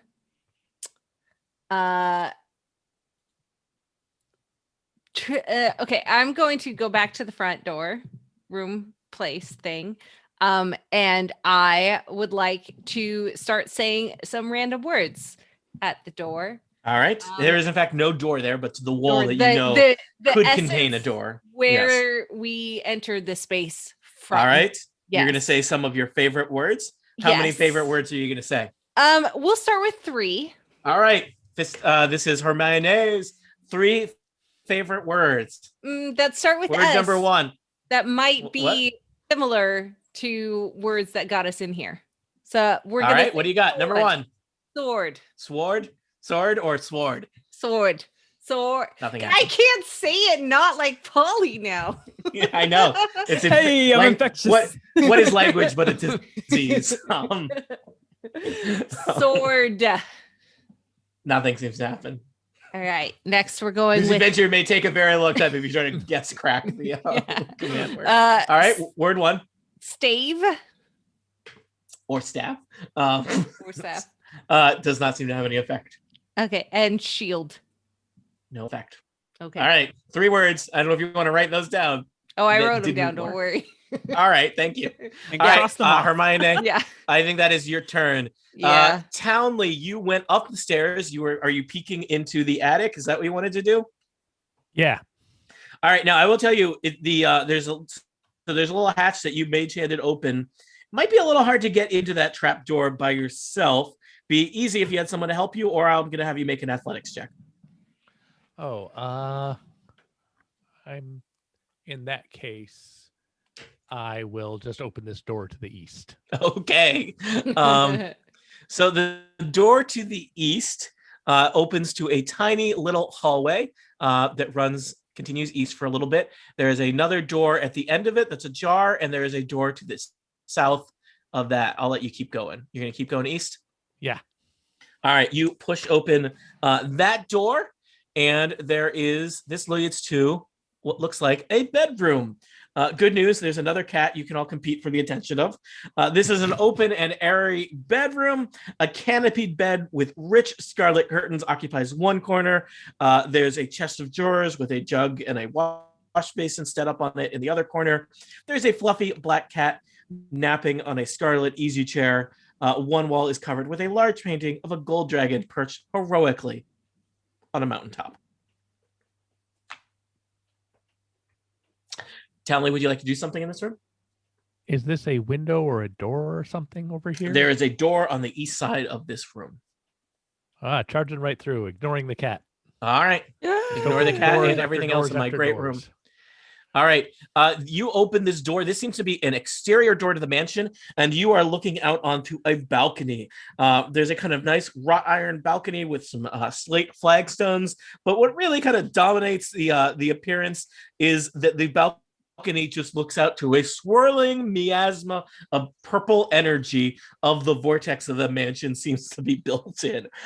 It also looks So it looks like there's it looks like there is a garden right below you on the lower level of the mansion. The purple miasma is kind of beautiful and eye-catching, but as you stare deeper into it, it's also kind of oppressive and perhaps makes you a little nauseous. Yes. Townley, I think that will leave you there. Martel, you are standing at the entryway. You guys have all divided, split up to cover more ground, which is very interesting for an exploration thing. May lead to your downfall when one of you starts dying and no one, everyone else is oblivious to it. Why would I say that? Martel, you had just opened the door to a library on the first floor of the mansion. What would you like to do? Will step in and I will start to look at the desks that are in the corner of the room and look to see if there are anything notes or interesting things. Okay. Give me a perception check. Okay, I rolled a 19. You are poking around. This seems to be all kinds of books from all different authors that have been collected here. And just even in the first pile, you are finding books on arcana, natural science, religion, astrology, planar travel, as mixed in with volumes of poetry, mythology, and folktales.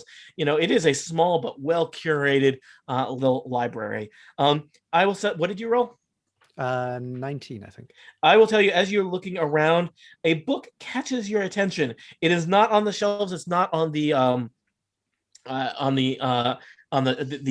desk. It is in fact on top of a bookshelf, and you notice it because it looks very similar to the book from The Office that led you here, The Joy of Extra Dimensional Spaces. It's got that same black leather gold motif with the picture of Mordenkainen on the cover, and it's perched on top of one of the bookshelves kind of high up.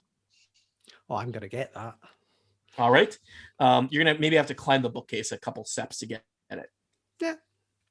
I'm 7 foot tall, so, All right. We'll say you just need one. You can kind of just reach up and get it. You are reaching up to get it when a pile of books attacks you. My downfall would be books, wouldn't it? Okay. All right, I am going to do this. Here's what's going to happen. You are going to get a surprise attack. This is a swarm of animated books. It's attack. This is real great. I enjoy this. It's attack action book club. This is a surprise round. I have rolled a 19 in an attempt to hit you, Martel. That will hit. All right. You will get hit for 6 bludgeoning damage. I'm going to have the books roll initiative. I think everybody else should re-roll initiative too. You may or may not do anything if, we'll see. It's unclear to me who will be aware of what's going on or not. I would say Hermione, you would hear the sound of a scuffle. Other people would need to be alerted. Let me give the books a turn. Sorry, like a page turn. I'm glad that you're easily amused. That makes my job easier. So we were re-rolling initiative? Yes, please re-roll your initiative, people. I can do better than a 3.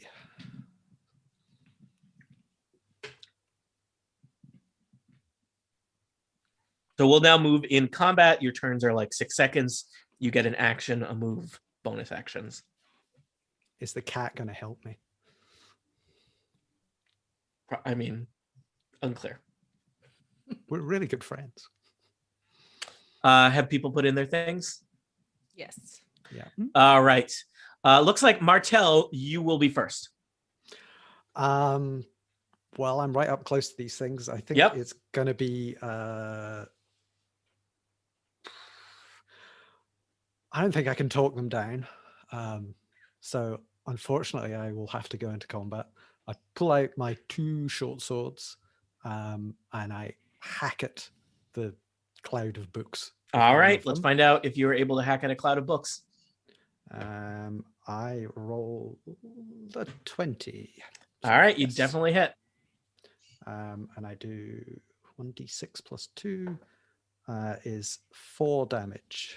All right, hack. I think I can do it again. All right. Because I've got another short sword and 2 weapon fighting. You have 2 weapon fighting? You might not do as much damage with the offhand, perhaps. Yeah, I think I don't get my modifier bonus yeah. thing. I rolled a 7. All right, that first hit was great. The second hit, you don't manage to the huge swarm of books kind of manages to duck out of your way. I should share this. They gave me art of everything, so I should share the picture of the books with you.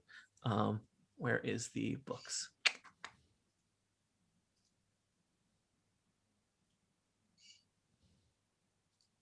That's what a swarm of animated books looks like. Nice.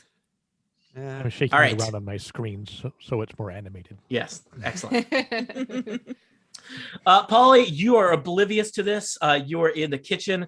Coriander and Cumin are hard at work. One of them is working on making fresh bread. One of them is baking meatballs and has started making the sauce in a big pot. Anything you'd like to do since you are oblivious to things happening on the other end of the mansion? Yeah, I would like to go through the door that's across the kitchen. All right.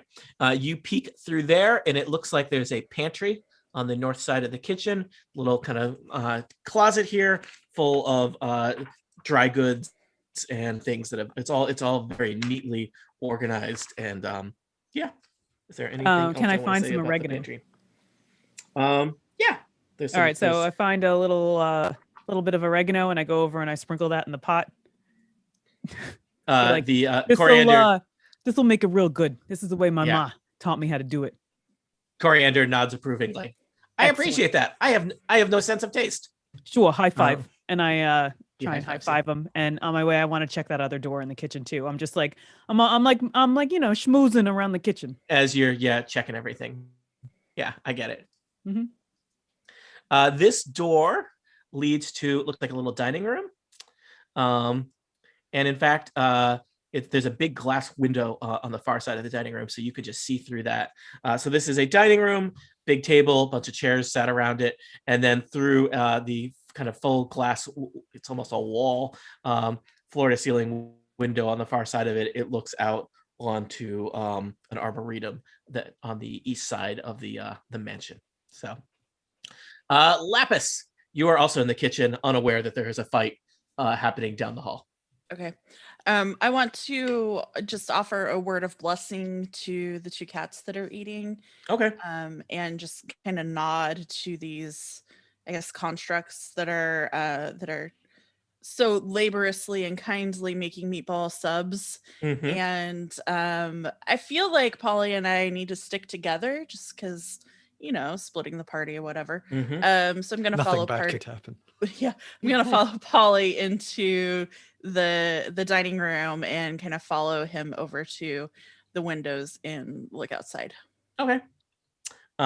So the cats appreciate the blessing and then go back to eating. These cats seem very focused on eating. You head into the dining room and are also looking out at the arboretum. You can see there's these kind of rows of green plants, and beyond them, a horrible kind of storm of purple and indigo light swirling around in the miasma that is the dimension where this mansion is all located. Do I recognize the plants at all, or are they just Give me a nature check.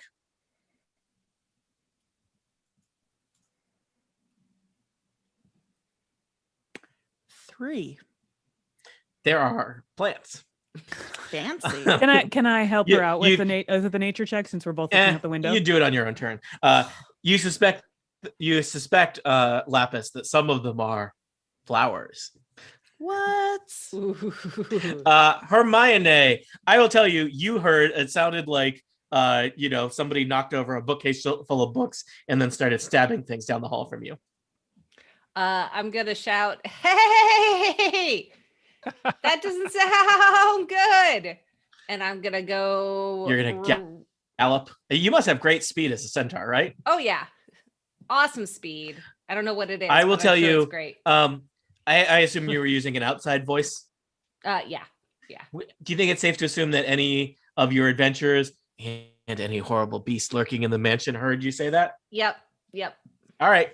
I'm not the smartest, but loud and fast and strong. So. All right. You gallop down the hallway. You peek in the door and you see your associate, Martel Mainsplain, engaged in a sword fight with a flying heap of books. Lovely. I would like to take my whip out and go after that animated book cloud of whatever. All right. 17. Okay, you whip the books, but good. Fantastic. For 5. All right, 5 damage. I will tell you, the animated swarm of books looks pretty dog-eared at this point. Fantastic, because I would like to then take my short sword and also stab at the books. Okay, 18. definitely hits. For 7. All right, they are not doing great. I'm just going to mark the books as a little red dot for the universal symbol of not doing great.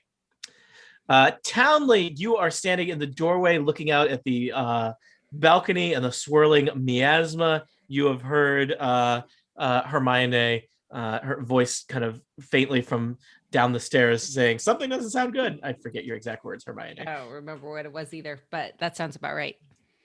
You have heard All that. right. Well, then I will start by making a move. 1, 2, 3, 4, 5, 6. And then I will use my action as a dash. 1, 2, 3, 4, 5, 6. All right. You're running down the hallway. You see Hermione kind of standing on all fours, whipping at something in the library. I think Townley, you all set? Yeah. Swarm of animated books next. The books are going to try and pummel Martell to death because knowledge hurts. It really does. Well, I've only rolled a 6 to hit. That doesn't sound very effective. That will not hit. All right, and Martell, it is your turn. The books, there's only at this point, it's really it's like a small collection of books swirling around. Several books lie on the ground, limply flapping as they've been stabbed and whipped. I'm going to stab that book that seemed to have a face on its front. All right, face. The center book. And I rolled 22. That's unnecessarily high, James. Roll damage. We'll see how much damage I do. 3. All right, the books are still there. There's I get only a another couple of them turn. left. Oh, Okay. 2-weapon fighting. Yep. I rolled 15. That'll hit. And I get 1d6. And I rolled a 5. The books clatter to the ground. You have defeated the animated swarm of books. The library is again quiet as you are just standing there panting as you got attacked by a pile of books. The book that you were interested in is still perched on top of the bookshelf. Martell is just glad that he wasn't saved by a woman. So, wow. Wow. Finally going to up our listenership with a certain demographic we've never wanted. Finally. You told me I had to make a lawful good character. You didn't say I had to make a nice one. It's true. It's true, Tony. That listeners, if you have not listened to our Gribbets adventures, there's a reason why I made James play a lawful good adventure. James and I basically had an argument about what is chaotic evil versus what is neutral. What was our argument? Whether you were you said I was evil. Chaotic, I said I was neutral or chaotic evil. Yeah, and like I didn't let those orphans burn. Therefore, I'm neutral. Anyway, tune into the Gribbets adventure to hear people swear and do horrible, horrible things to people who didn't deserve it. But that's a different podcast. Let us just continue with people in this order. We're now out of combat, so your turns can be a little bit longer, a little less worried about things like that. You did hear Hermione call out for help in case you which I mean, I guess you should that's happening. Polly, you're in the dining room with Lapis. All right. Did I hear? We didn't hear. No, you did. You heard Hermione said something bad is happening. But that was after. our other turn. So we can nope, react that to was that now. You can react to that now. Yes. Yes. Okay. So having heard that, I also dash down the hallway as fast as my little legs will carry me, which is 25 speed. So let's see, how many squares is that? That would be 5. 5. We'll say we're out of combat. You could dash further than that if you want. Okay. I dash up to Townley and I say, you hear that? Yeah. Okay. No question. I heard it. I Role playing. We are awesome. I physically cannot get any fodder on my tongue. Yeah. It's my problem too. Like I ran here and Yeah. I stopped and I just we Yeah. gotta wait here. It's like for there's some a reason. wall or something. I I don't know. know what this crazy place is. It's like we Lapis. can have a long conversation right here and that's Right. fine. But I know I it's can't kind of walk. ridiculous. I get it. It's crazy. Hey, we're in front of that door. Do you want to try some woods while we're here? Oh yeah, that's a good idea. Orb. Okay. Is orb the word? It's not your turn, but also orb is not the word. All right, we'll check that off the list of Yeah, all yeah. the As a free the action, world. anyone can say three words when they pass this door. Speaking of people who might pass Also- by the portal. Oh, Townley, I gotta let you know they're making some subs over in the kitchen if you want to go put in your order Oh, nice. after we find out what's going down with the Hermione down the hall. Right. All right, so I'm gonna say 3 words though at the door. yep, Not gonna let that go. yep. Do it. So the open word on the other side was scepter, right? Yep. Yep. Okay, so I'm gonna say deceptor. Nice. Nothing Is that happens. it? Okay. Nope. Unscepter. Nice. Nope. All right, one more. Non-scepter. Nope. Nice. All right, I got nothing else. I'm gonna be so furious if one of you gets this through guess cracking it. It's gonna be amazing. Lisa, given the current path you're on, extremely unlikely, but still non-zero chance. which We I don't like to surprise you, Tony. Lapis. All right. I am going to run out. And how far can I get since it's a longer turn? You Do you could. think- I don't. What do you want? Yeah, you want Can to I move get to past those? Martel? Yeah, we'll say that you go past those people. Yeah. You have to stop at the Those door people. and say some words. He's gotta say some words. She shouts Um, some words and she runs past the door. Yeah. Okay. So I'll shout one word.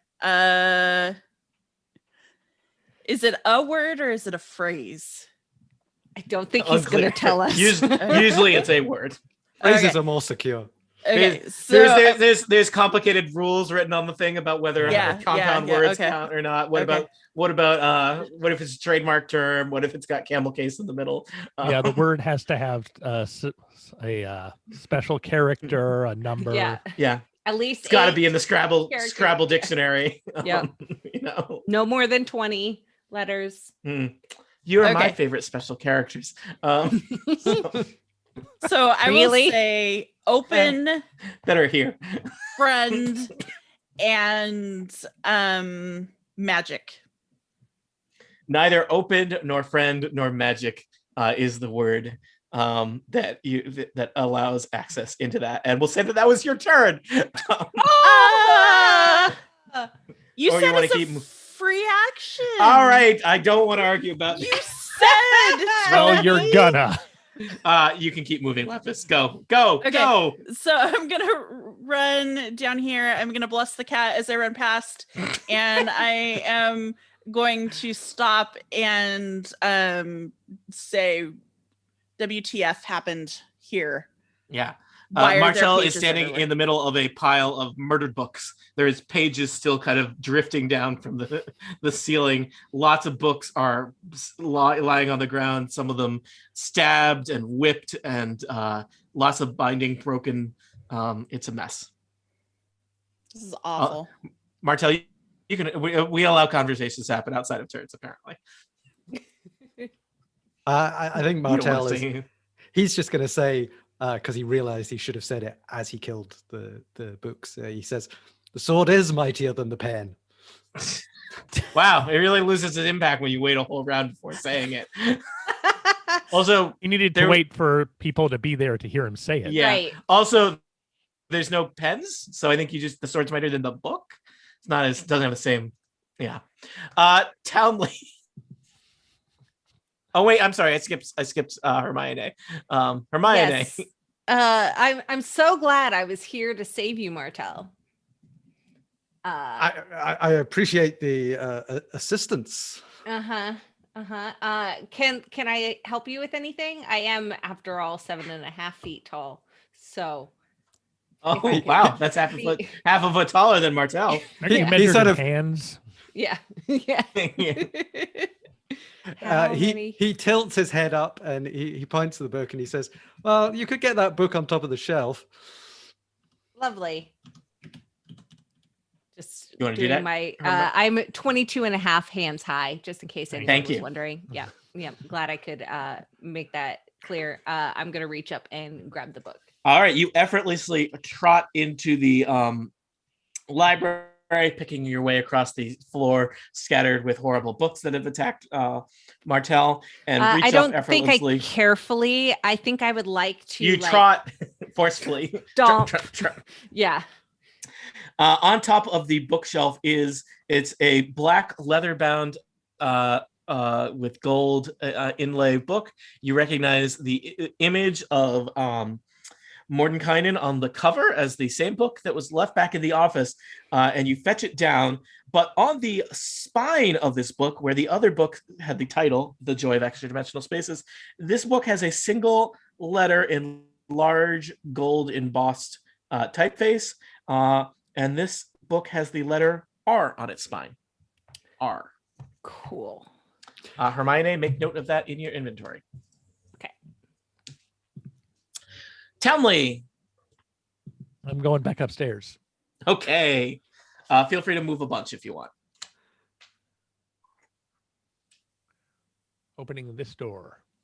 All right, you head up to the top of the stairs. You feel like you explored part of the area to the east. You're heading west this time. You pop open this door.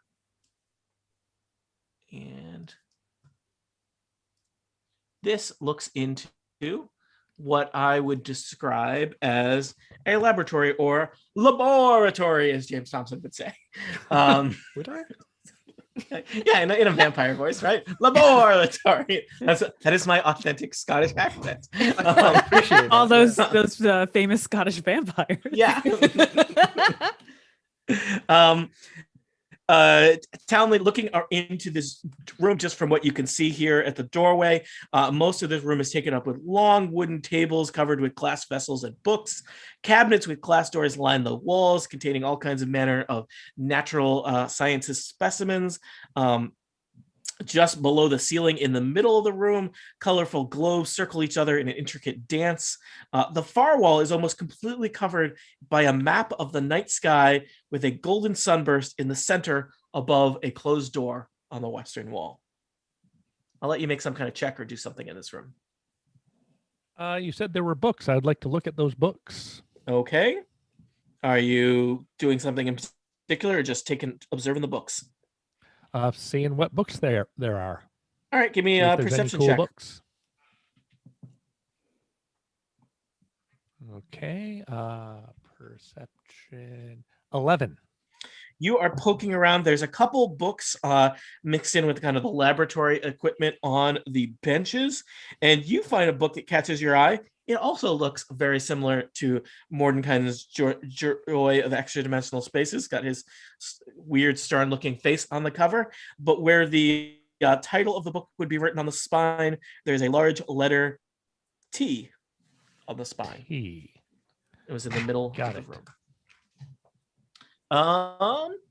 Swarm of Animated Books would be next, but it's dead. Martel, you're in the library. Martel was just researching Scottish vampires, but he's going to get back to you on that. Oh, So we have a letter R on the side of this book. Mhm. I have a suspicion that we're going to need to find more books with letters on them. You're I- so smart. Yes. I've only Glad found somebody- coloring books. Well, apart from being half dead, which might be a problem, I am going to go to this door here in the side of the library and open it. All You're right. also half alive. Yeah, look at it that way. Yeah. Wait, thanks, Townley, the optimist. Did you all bring anyone that does any healing with you? That would have been a great conversation to have had earlier. I've got some healing words. Really? Wow. Yeah. Okay. I don't know. You don't know me. Can you bring I some know, I of those in a don't. meatball sub? Yeah. That's always I'm the very best excited medicine. I'm very excited to find out what Polly's What words? what words are the healing words. It's probably Uh, get better in an yeah. accent. I'm Heal! healing here. Bangu. So Martel, you are looking out to the west side of the mansion. There is a patio here. It's a semicircular patio, gray flagstones. There is the patio furniture here for people to recline and looking out at the indigo swirling miasma that surrounds the mansion. Again, looking at it makes you feel kind of queasy. I'm going to have a little investigation to see if there's any more books that Okay. somebody's borrowed. Give me a quick investigation or perception check. I'll give you a perception because I'm better at it. That is a 17. It does not look like there is any reading material out here on the patio. That's a waste of a patio. Well, Polly, you are in the middle of the hallway by the doors. You have been abandoned by the people that were hanging out there before. I'm going to make my way further down the hallway to the library with everyone else. Because I feel like that's what I would do. I pet the cat on the Sure. way and I say, hey little fur ball. And Cat loves you. yeah, I know, who doesn't? And I go inside. I notice Martel over there. He doesn't look so good. And so I was like, hey, lion boy, you don't look so good. You're very perceptive, little man. I try. I mean, my perception, it's not super high, but it's okay. Do you want some help? No, I'm good. Oh, didn't expect that. Okay. If you're hungry, they're making subs in the kitchen. Just came to tell you that. I look around the library and I see that it's kind of a mess in here. And can I leave and then go into the other room? Sure. Okay. What other room is? I'm in the gym. Gym. With the All right. broom. You look around. The gym is as described before. There's racks of weapons. There's diagrams of kind of fighting styles and fitness routines, and there is a magic broom continuing to animate back and forth, sweeping the gym eternally. It do doesn't look anything like in there? there's. Can I peek through this door? Sorry, which door? The one at the That top? is a window. Can I peek That's through a the window? You peek through the window. It looks out to a swirling purple miasma. Makes you a little queasy. Ugh, don't feel so good. Yep. Lapis, you were in the hallway outside the library, I think. Yep. All right. I'm gonna say I don't think we should get too far apart. I think we should stay fairly close together. I mean, You say to the empty hallway that none of your friends are in anymore. there's the doorway right there. Yeah, Are they politely you- closing the you- door behind them? You yell to your friends who are scattering actively. I mean, we're using friends loosely here. I don't. To your acquaintances, coworkers. Yeah, like Martel and I might need to have words at some point. We'll see what happens. But I'm gonna walk to. I guess I'm just gonna let them know where I am. So I'm gonna say I don't think we should split up too much, but I am going to head up the stairs. And I'll go to like the top of the stairs. Okay. Do you want to go anywhere from there? No, I want to be able to hear People getting murdered. basically, yeah. I just want to stand here and listen to them die. All right. Hermione, you are in the library. You had just picked up a book. What would you like to do next? That book is now in my saddlebags. And I am going to follow along the hallway, shouting some words at the door. Those words are going to be rest, tour, and rot. I noticed that you have a method to your madness now. Would you like to explain to the rest of everybody else what you're doing? I randomly had the idea of also using the letter T in the words that I put together. You haven't seen a book with T, but you might have heard the story. But I just was like, these sound like good words to attempt. All right. Where are you headed next, Hermione? All right. Let's go to. Do you want to stay there or you want to keep going? Can I keep going? Yeah, sure. I'd like to go to this door and look in there. Yeah. All right. You head east. There's one more door on the east side of the second floor of the mansion that hasn't been investigated yet. And you peek into that room. That room seems to be, the adventure describes it as a trophy room. I would call it a parlor.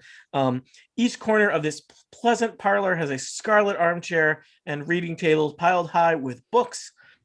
A cheery fire burns in the fireplace. A pair of swords sits in racks above the fireplace. The heads of various animals are mounted on the walls. Can I investigate or? Yeah, roll me it. What do you want to investigate? Give me a perception. I want to see if there are any books that are matching the ones in my saddlebags. Yep. Give me a quick investigation check for that. 17.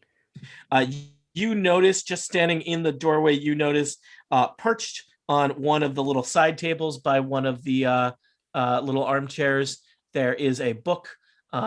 You notice it looks very similar to the book that you have, except that it has a large letter Y on the spine instead of an R or a T. Let us go to Townley. You are in the laboratory or laboratory. I would like to flip through this book I'm holding that has T on the title. Just quickly, does it have notes in it? And if it does, is there an equivalent to like the spot in the other book that had scepter? You flip over to the book and the book it's just blank. Oh, there's nothing in it. That's weird. It is like somebody has just bound together blank paper. Weird. In that case, I'd like to walk over here and open this door. That was all right. I'm just gonna describe this. Well, let's see. I can make it visible to you too. You cast open this door, and this is the area beyond. I use the word area because it's very strange. Townley, the space beyond here, it's like the door just opens kind of into a darkness. You can see the starry night sky above you. There's kind of a green, wet, spongy like field in front of you. The horizon is just visible off to the east and to the west, north, and south. There's several telescopes on little platforms built into the top of the hill here. And there's also perhaps the last thing that catches your eye. There's kind of a crystal ball or an orb affixed to a bronze pedestal at the top of the hill. But it's like you're just like the doorway just opens onto a hilltop. It's very strange.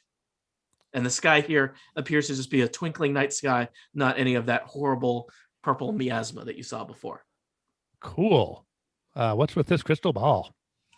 You approach the orb. What would you like to do to it? I like to put my hands on it and look into it and just really, get its vibe. Yeah, all right. Roll orb vibe. That can just be intelligence unless you have something better. What would the modification be? Well, I rolled pretty well, actually. 20. All right, you are like just vibing this orb. It is firmly fixed to the pedestal and does not move or rotate in any way. You get the sense there is a little bit of magical energy here but it's almost like I'm going to say you roll 20. This is a thing that perhaps energy would be focused into more than it would be drawn out from it. And as you stare into the orb does not stare back into you. It's really just an orb. You kind of see your reflection in it a bunch. It does not move. It does not hurt you. What true evil lurks within this orb? What of the 9 hells will Townley no doubt suffer in for daring to touch this? An orb atop a magic hillside, atop of second floor of a magic mansion stuck in an extra dimensional space. And what about Polly? How much will Polly suffer and pay for his very existence? For answers to questions such as these. Tune in next time to Total Party Kill. I get the feeling you don't like me very much. Polly can't hear me. I'm just the dungeon master. All right, adventures. I think that has been 2 hours. I don't know if it's possible that we could finish in 1 more hour, but not exactly probable. So I'm going to suggest that we take one last break and then play the final hour of our session today. How's that sound? Sounds good. Sounds good. Sounds good. All right. Live stream / bootleg. We will be back very soon. Boy.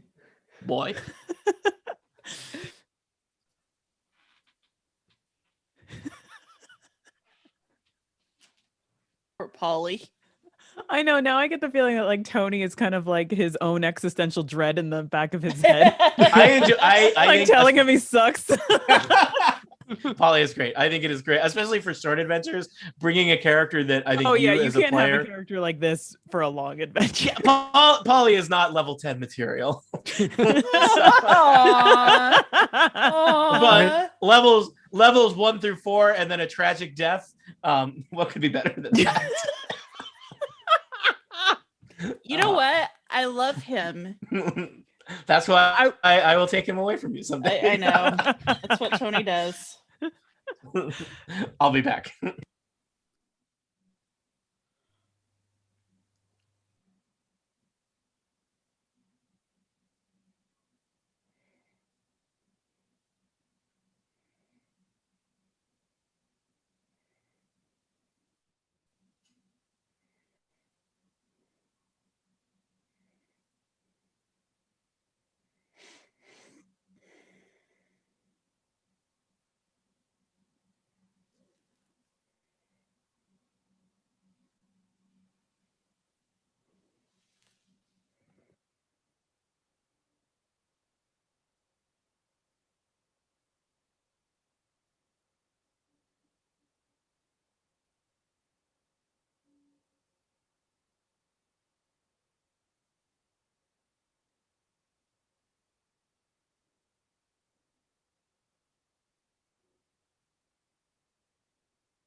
I'm now hungry.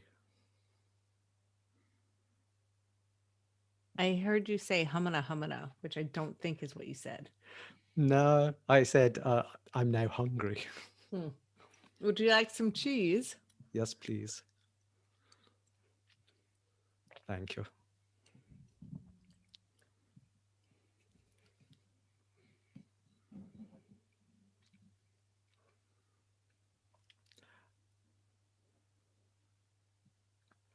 I think Martel's going to have some kind of realization that behaving like a jerk is not going to get him anywhere.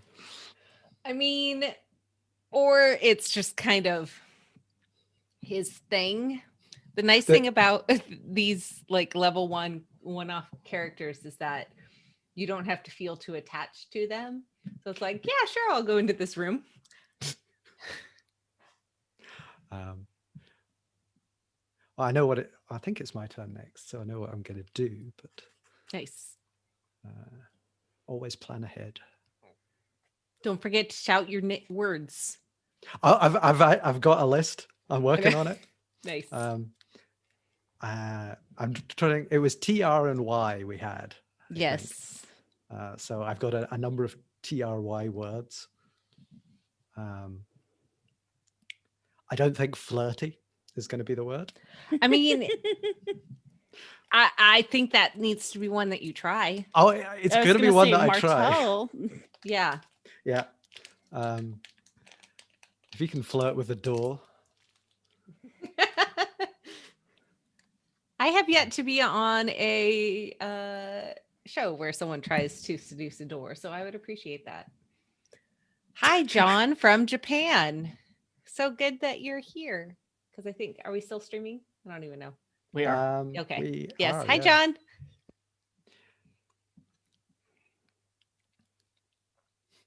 It's like, are we still streaming? That's a sort of existential question, given that Right. like I've got 3 things, some of which are, some of which aren't.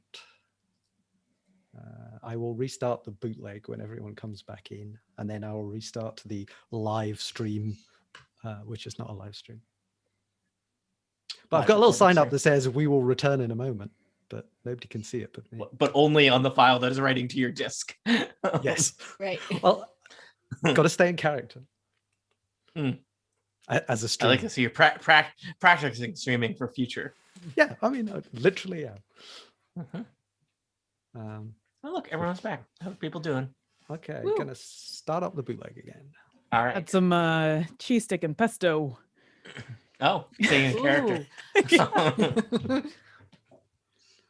honestly not that far from my roots. Yeah, you really zenned into that character really easily, Mhm. I feel.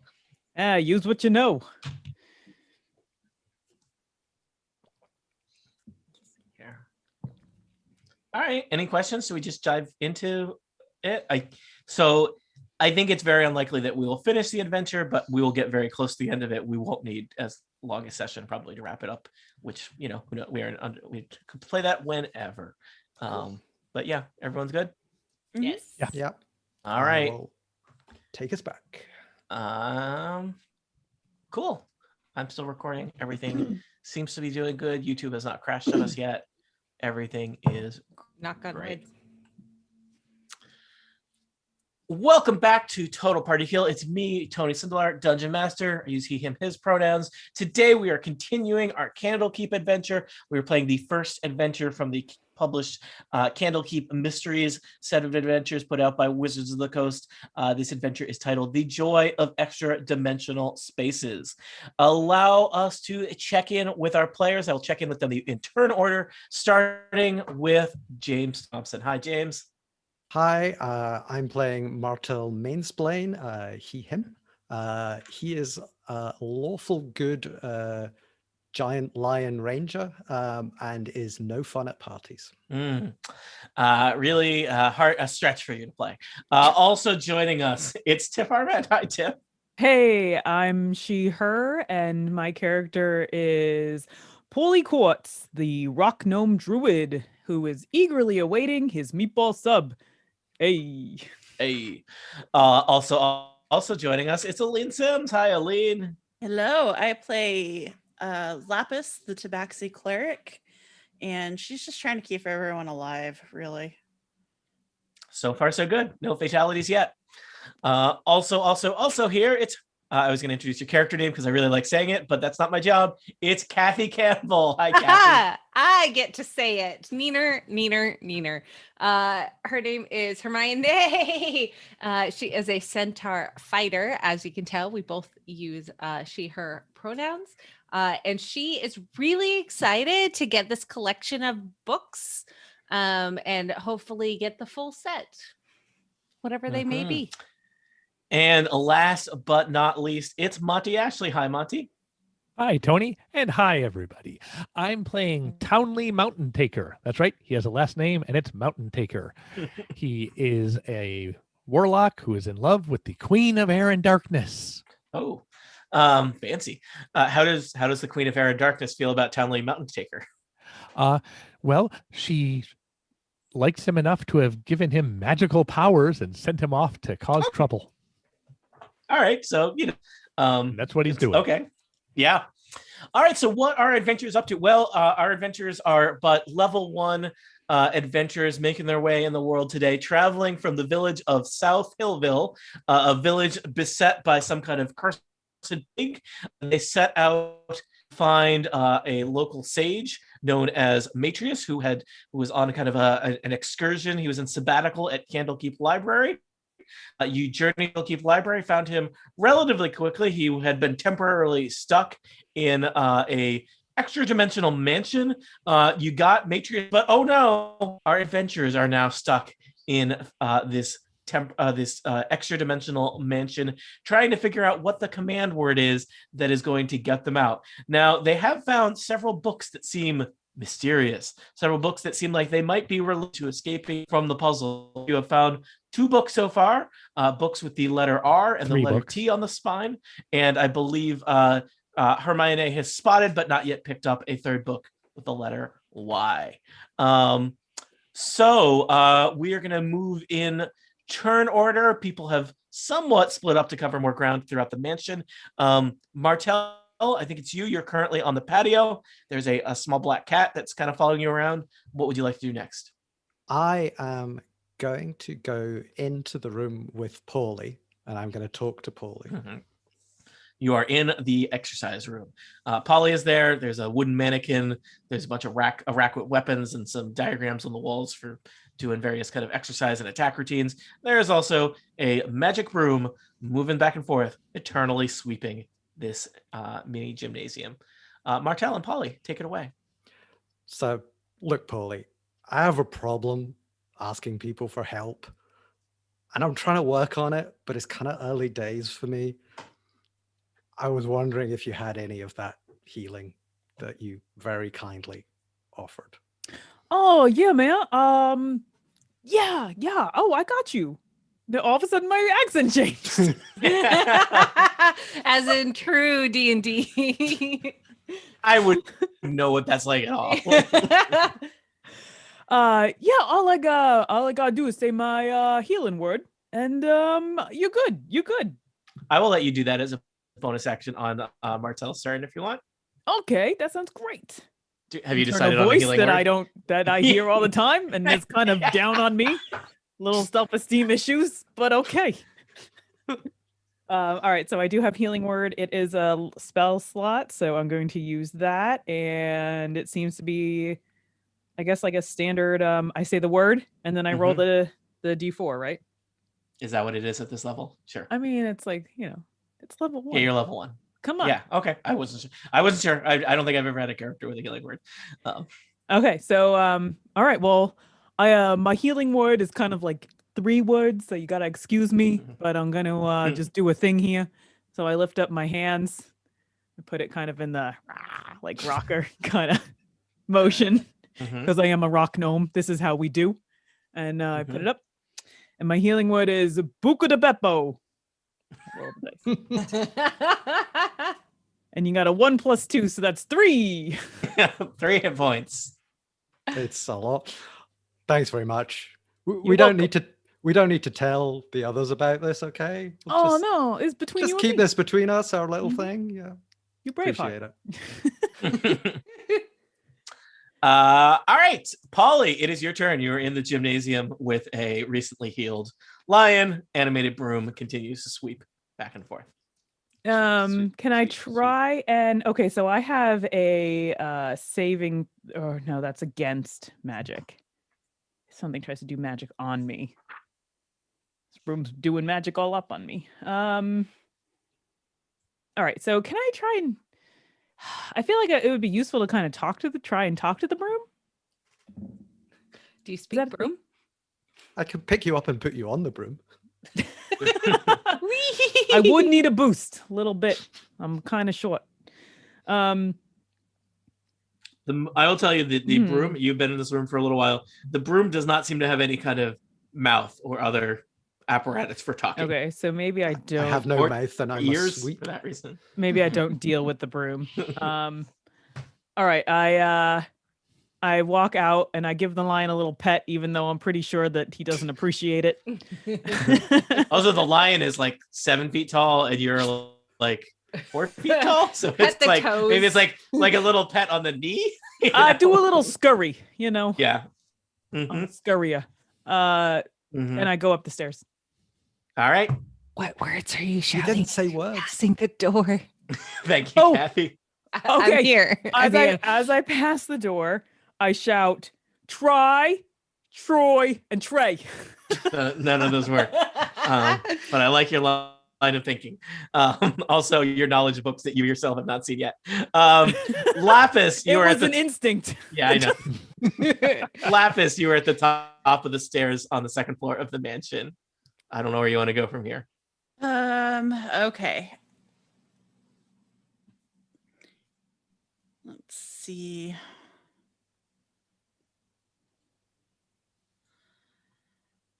All right, I'll just go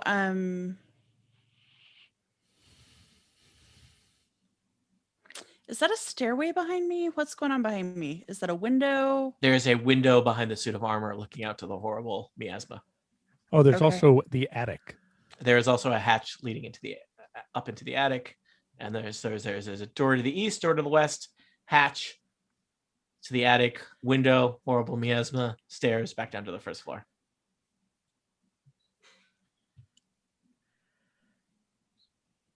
Okay, I'm gonna try going into the attic. All right. Are you tall or athletic or otherwise good at climbing up into a hatch in a ceiling? I am Cat. tall, yeah. And somewhat acrobatic. All right. And Give you me a have a quick climbing acrobatics speed check. as a tabaxi, right? Oh yeah, I do have a climbing speed. Oh, okay. Yeah, thanks for that reminder. Then you have a climbing speed as a tabaxi. I would say you pretty effortlessly scramble up the wall and through the hatch in the ceiling. You're in the attic looking around. I don't have a map of the attic. The attic is a long open space that seems to run the length of the entire mansion. So imagine you've explored the entire first floor of the mansion. Imagine a space that's basically that footprint. It's a big open space. It is stuffy. It is basically unlit except for occasionally the places where there's light coming up through the cracks in the floorboards. It is dirty as all get out. It doesn't seem like any creature has been through here in a long time, and there's certainly no animated broom moving back and forth, sweeping eternally. It's very dusty. Doesn't seem like there's anything in here per se, but you could move back and forth the entire length of the house here in the attic. Okay, is there anything I know a cursory inspection, I don't see anything. Do I notice any like disturbances in the dust or any like floorboards that look like they might come up, or just anything Give out me of a the perception ordinary check. like that? Yeah.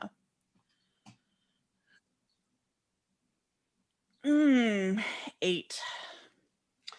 You do not see any signs of anyone being here. I will tell you, it does not look like there's any other kind of hatches or openings, but it is possible that if you really wanted to, you could force your way through the floorboards into any of the other chambers on the second floor if you so needed to. Interesting. Okay. All right. Hermione, you are up on the second floor. You were the last thing I told you was they were in the trophy room. There's a book with a Y. You want to pick that up as a free action? Oh, yeah. All right. You now have a book with the letter Y on it.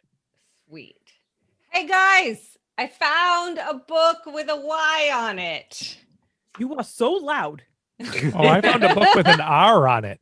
Really? Yeah. I wonder if those mean T. anything.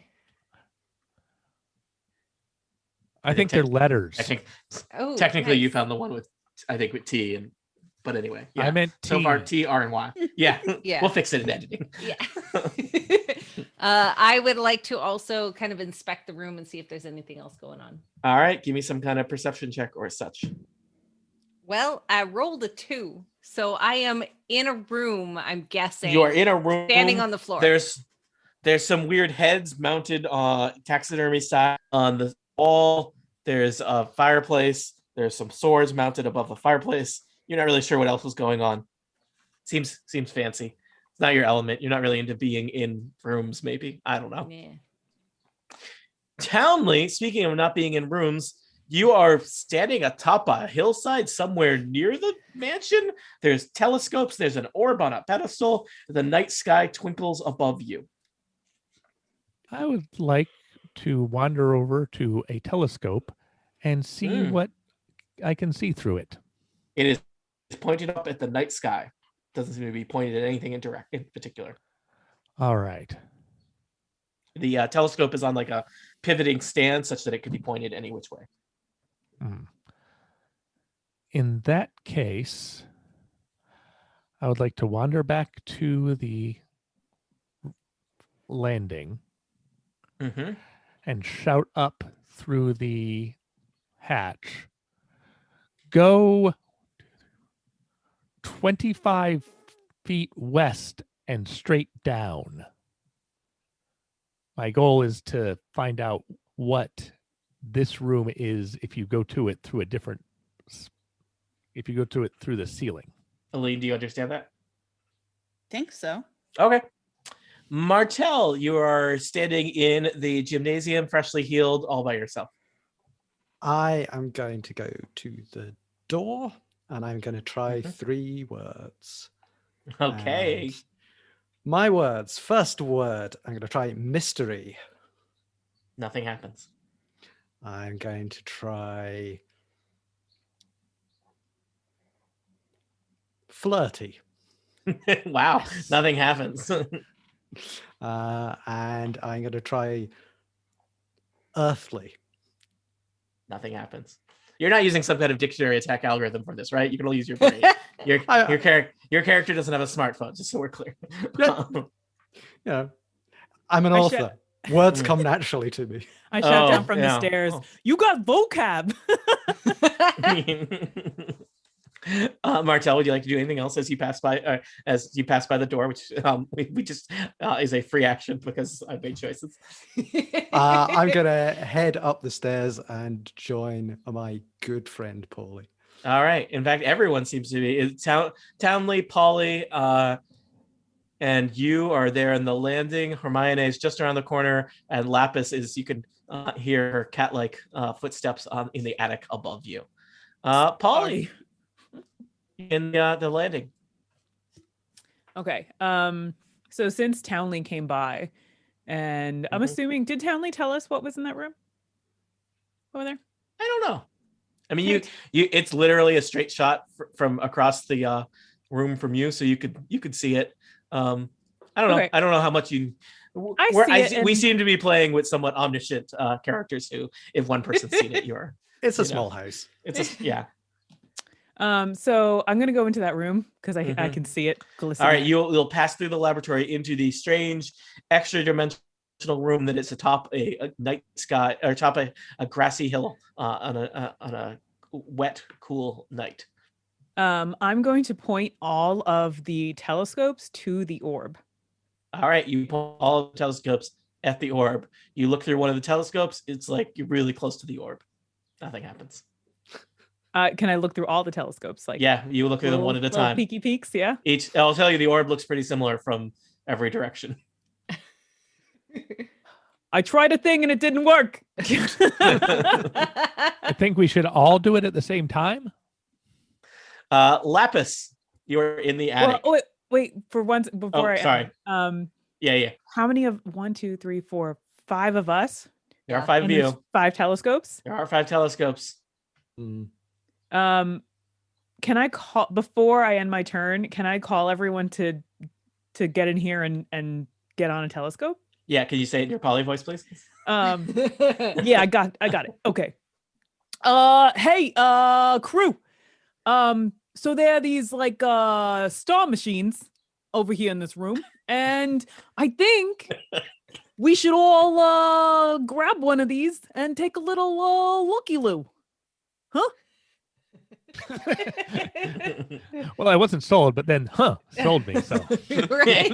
That was the period on the sentence that really like allowed me to come and do this. Yeah. Mm-hmm. Well, we'll see what happens. Lapis, you're in the attic. I guess I kind of like shrug and I walk over to about 25 feet to the west as requested and try to break through the floor. Okay. I will I'm just gonna I'm gonna put your token like here. But you are effectively in the attic above Lapis. Oh, sorry, you are Lapis. You're in the attic above Polly. You can see that the attic continues another 20 feet or to the what direction is that? West. Yeah, give me a strength check. It's not my best. It's not my best, Tony. What was it? Here we go. 5. You are, so I will tell you, Polly, you can hear the sound of like somebody like banging on the ceiling from about 10 feet above you in the night sky. But you don't see large anything. Rat. Very large rat. Yeah. And you were just, you're trying to pry at the floorboards, but they're not budging. There's a little bit of light coming from between the floorboards, Lapis, but you're not successful at breaking through. Hermione. I'm on my way, and she's gonna come run and get this one over here. Clap, clap. Yes, and get ready to follow instructions. I'm looking. Where are you going? You're in you enter the grassy hill and grab a telescope. Right? You doing it with the telescope? I am looking through it, and I see it is currently pointed at the orb. It looks like an orb, but much closer to your face because it's so pretty. It's like it's right there. When I say right there, so I mean close across the room from you. You also could literally probably walk 10 feet and touch it. Yeah. Yep. Truly the things of wonders we do here. I mean, it's a world of fantasy, Tony. Yep. Going into other rooms. Who could imagine?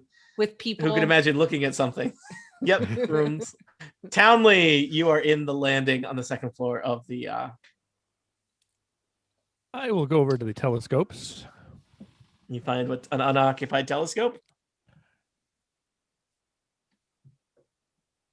How sturdy does that orb look? Pretty sturdy. I would say 9 out of 10 on a sturdiness scale. Oh, that's you plenty. You really vibed with it. Great. I'm going to shoot it with an Eldritch Blast. With all the telescopes pointed at it. With all the telescopes pointed at it. Roll Eldritch Blast. Glad I'm not looking through a telescope. I know. I'm really kind of nervous. Yeah. Townsend, we're all kind of in this little room here. You sure you want to do that? Free, 17. Free laser eye surgery for everybody. All right. Zap. Roll me another d20, Monty, as your Eldritch Blast hits the orb, bounces off the orb, and ricochets wildly around the area. I rolled a 12. Do I add anything to it? All right. No, we'll just take that. So the Eldritch Blast blasts off of the orb, and it bounces around, and it kind of, I guess perhaps some of you are already kind of suspicious of this area.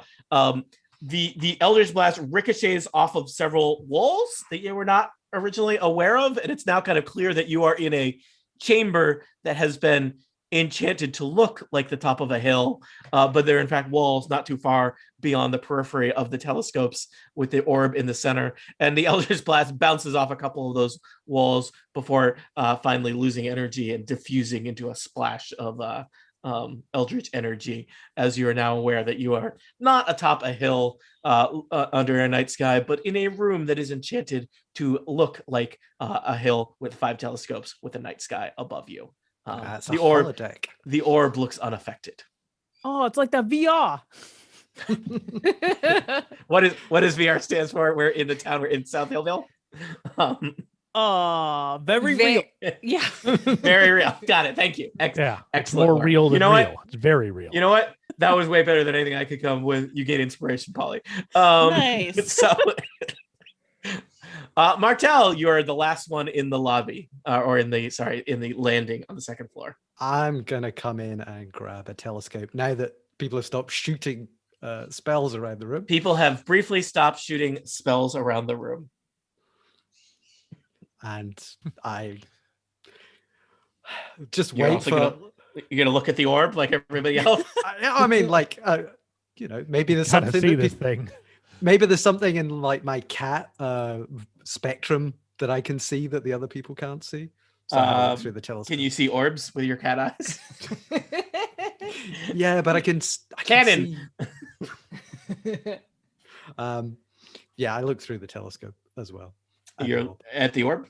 Actually, you're no, I looking at turn the it orb. around and I look at Paulie through the telescope. Okay, it's like Polly is right there. Polly, what are your pores like? They are wide and gaping. Is that I don't know, is that good or bad? It's terrible. Oh, okay. I don't know. Like, I guess you're rock gnome, so you live underground. That's probably bad for your pores. I don't know. I don't know enough about pores. A lot of dust. Very clogged. A lot of dust. Oh yeah, that's not good. I mean, at least you're not like getting sun damage, but yeah, dust. That's not great. I turn the telescope back and look at the orb. Okay. Polly, you are in the aforementioned telescope chamber. All right. I'm gonna make a request for my turn and hope that maybe it's answered. So anybody got some strength and can get that cat out of the ceiling?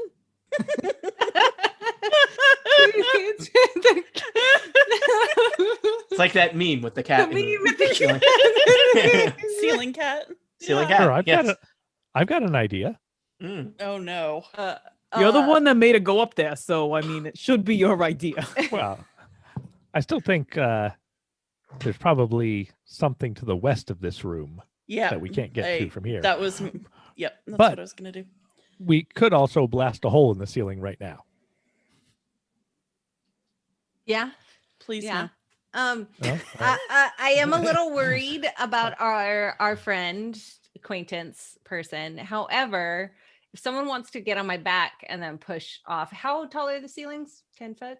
8 foot? Yeah, it seems like in here it's about 10 feet tall now that you realize. I mean, it's hard because when you're looking up, you just see the night sky, but also you know there's a ceiling about 10 feet. up there. Right.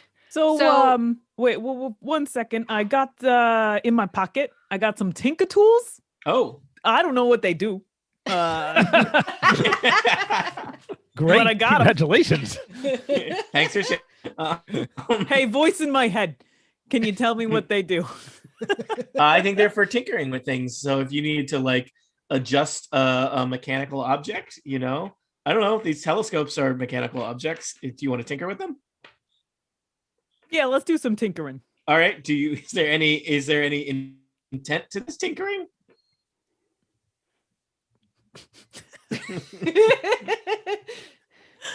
I was thinking about trying to help Lapis out of the ceiling. Lapis could always just come down that. Come down the stairs. Lapis is. I know. Like, I mean, probably many of us maybe have had the experience of when a cat gets lost somewhere that it can't get out of.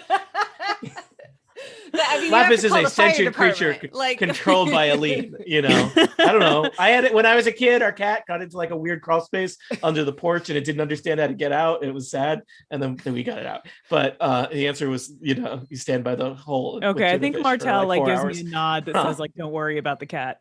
And All right. I use my tinker tools to try and Tinker with the Art- telescope. to artfully adjust the telescope to get it to. All right. do You have improved the telescope so it now pivots in more ranges of motion than it did before. I didn't even have to roll. little Hey! Hey. Will Lapis ever escape from the ceiling? Will Aline die an attic death? For answers to questions such as these, it's Aline's turn right now. Hi, Lapis. I was like, wait, what time is it? Yeah, I was looking at the clock. Thing. Yeah. Okay, well, you said that I could kind of see that there are shafts of light. Yep. I'm assuming see some movement and hear what's going on down there. I mean, several of these people do not have inside voices. I think you heard that entire Okay, cool. All right, so I'm gonna keep on walking west. All right. So I'm gonna go, I don't know, however far, like 10 feet, and Yep. I'm gonna roll another strength check. All right. And see if I can break down into whatever's below here. I got a 5 Sure. that time, which I believe is what I got the time before that. What do you think is going to happen this time? Presumably nothing. Yep. Correct. Are there cracks in the floorboards here? Can I kind of peek down? There are. You Okay. can kind of peek down. I will even. You know what? I will tell you. You find like a hole, like a little peephole. How's that? Ooh. Just so I can show you the art that's via Ceiling there. cat. Yeah, ceiling cat. You don't. There's not nearly enough space to get in, but you are looking down into a musty, cobwebbed room. It is bare except for a bookshelf covered in chains against one wall. This is a very old-fashioned type of library where the books are chained to the library, to the physical structure of the shelves to keep them from wandering off. But there is, on kind of the reading desk in front of this this bookshelf in this kind of secret chamber to the west of where your friends are, you spot a similar looking volume that looks similar to Mordenkainen's Joy of Extra Dimensional Spaces. You can't tell what letter is on the spine from your vantage point in the attic, but that's what you see. Lapis. Can I shout down using my outside voice and just say, yes, there's another room to the west of where you are, and I think there's another book in there that we want. All right. Hermione. I am going to walk as far to the west over here as I can. I'm guessing that like I hit a wall, right? Even if I don't see any difference, I would feel it.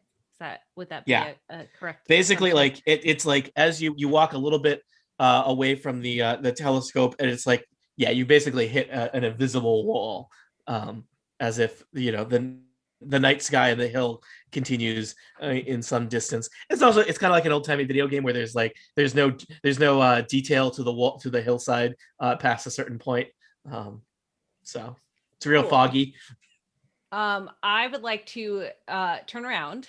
So I am facing east and kick with my hindquarters, both feet, at the wall.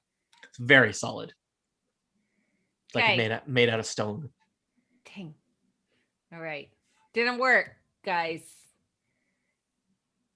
But all right. There's a wall. Townley. All right. I would like to figure out which of these is me. There I am. Run over here. Try to climb up to the attic. And then run over here. All right. I'll let you do that. You want to try and break down the thing to get in? No. It's fine. I'll use Mage Hand. I just like to pick up the book and hold it up to the hole we're looking through. Nice. Oh, okay. I was Nice. like, so, and Mage Hand, I guess you can see the thing, right? So you send your Mage Hand down.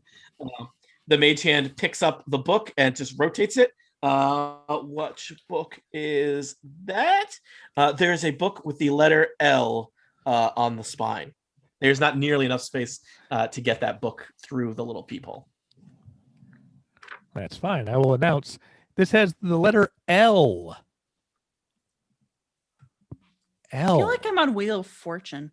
Yeah. Wheel of Misfortune. Townley, do you want anything else? Is that your turn?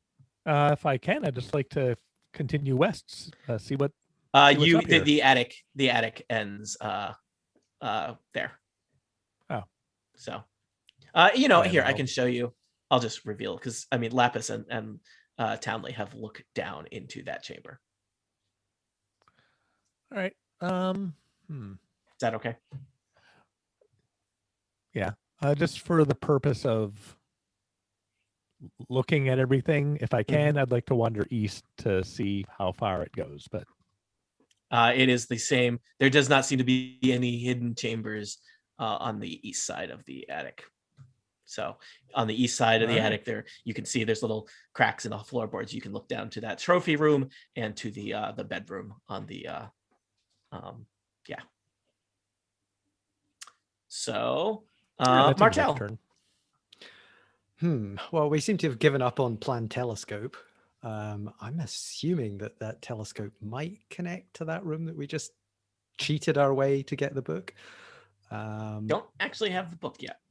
Well, no, we don't need. Do we need the book? Do we need the letters? We don't know. Maybe we need to hold all the books. Ugh. Okay. Well, I am going to go up, climb into the attic, and go along to where Lapis is. And I am going to try and break through. All right, give me a strength check. I got 19. All right, you managed to smash some of the floorboards such that there's now a hole that any even centaur-sized creature could drop down through. Nice. Yeah. Can I drop through? You drop into the secret library. I grab the book. As you grab the book, No.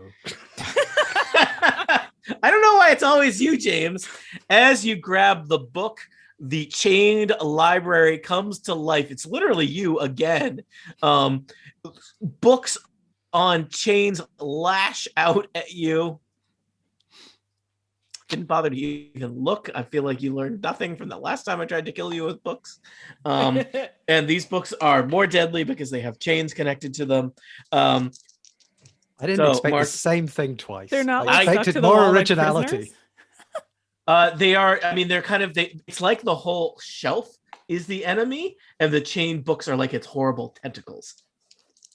Sure. Also the chained library has multi-attack. So Martel, I'm looking forward to finding out your next character. I have rolled a 18 to hit and a much higher to hit. Both of those would hit. You'll take, it would be 6 bludgeoning damage twice. I don't know if you're still conscious. Nope. And you are wrapped up in chains from the book, from the books. I will allow you to scream in pain. I scream in pain and say I died the way I lived with books. Is that yes, the classic thing everyone yells before they get knocked unconscious. All right. Paulie, you hear this scream through the wall that is the night sky to your west, but you also know that that Bartel went up into the attic. Oh no. Agreed.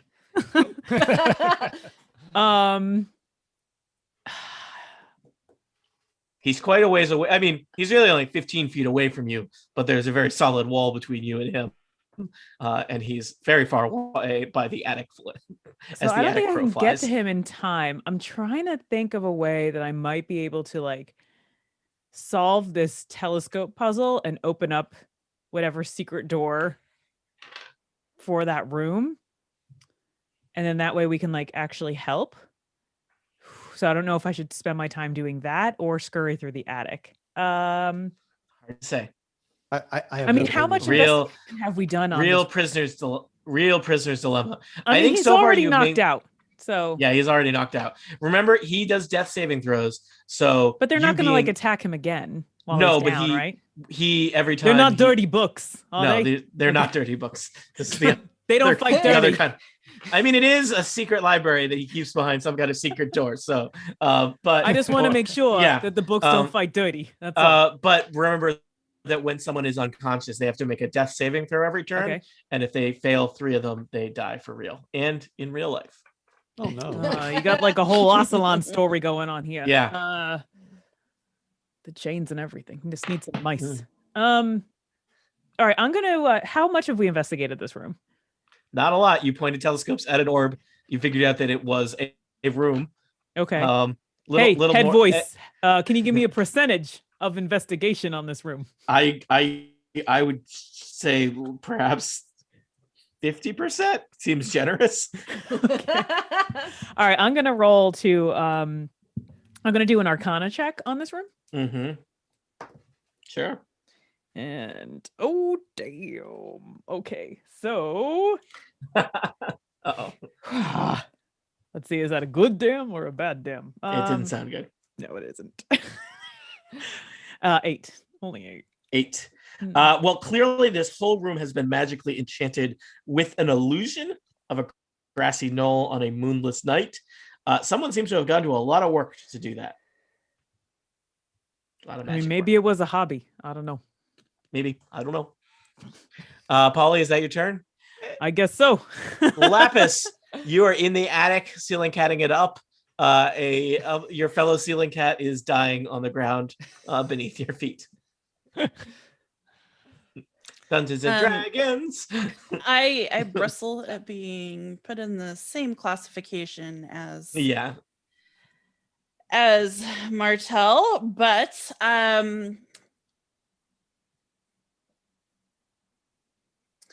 I am going to cast. Hang on.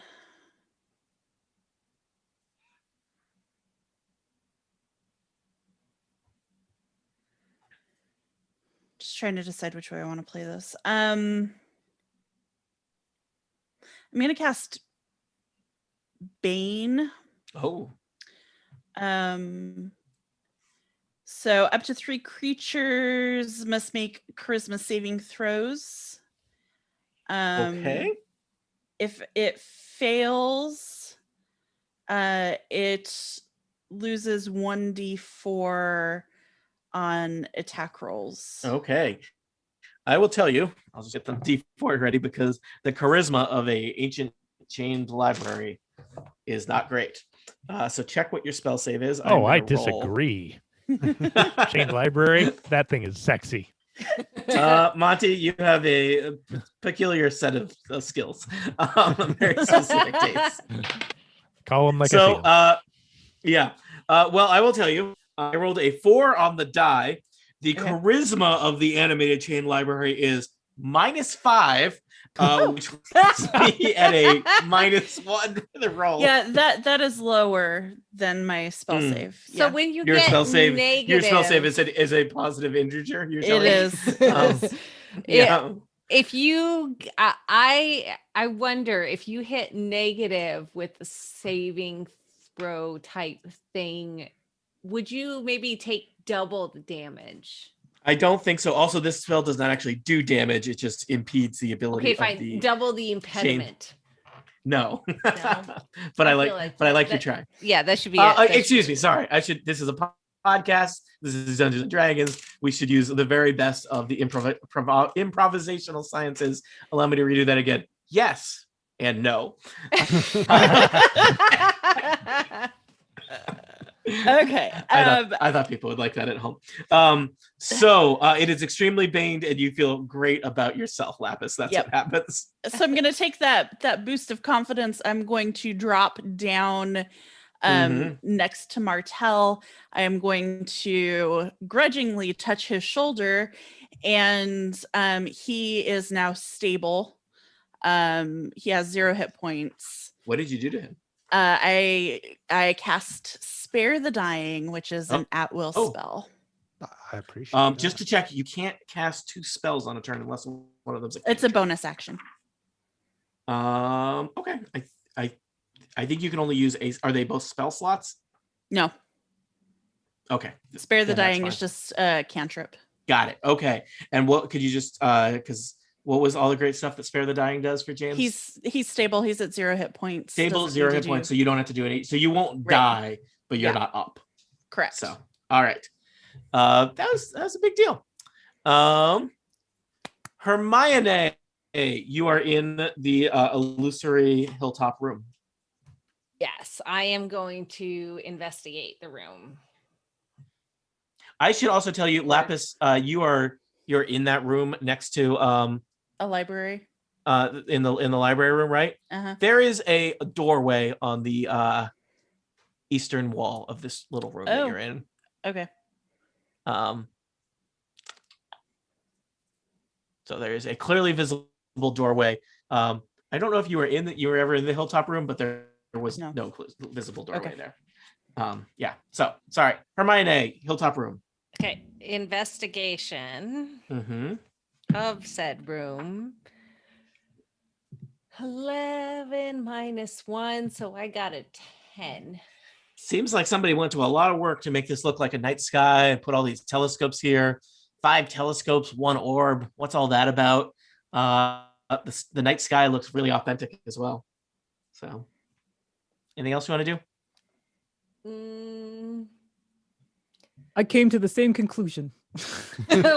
We're 2 peas in a pod. I'm worried, Tiff, that voice is going to be stuck in your head forever now. Oh. It already is. Okay, so my move is 40. Can I make it up and over? Probably not. You're gonna have to count some squares. 40 is what, like 8 squares? 3, 4, 5. Yeah. So you're I can probably go in the attic. halfway. Yeah. I would. Not gonna be... What? Can you describe the process by which you climbed up? Oh gosh. Yeah. How does a horse get into a hatch? I mean, they have the extra set of hands, right? Or not extra, but they're not hands. Yeah, I feel. What's your upper body strength like? Oh yeah, centaurs do have hands. They have hands. That's a different. Whoop. All right, hold on, Tiff. What do you think centaurs look like for a second?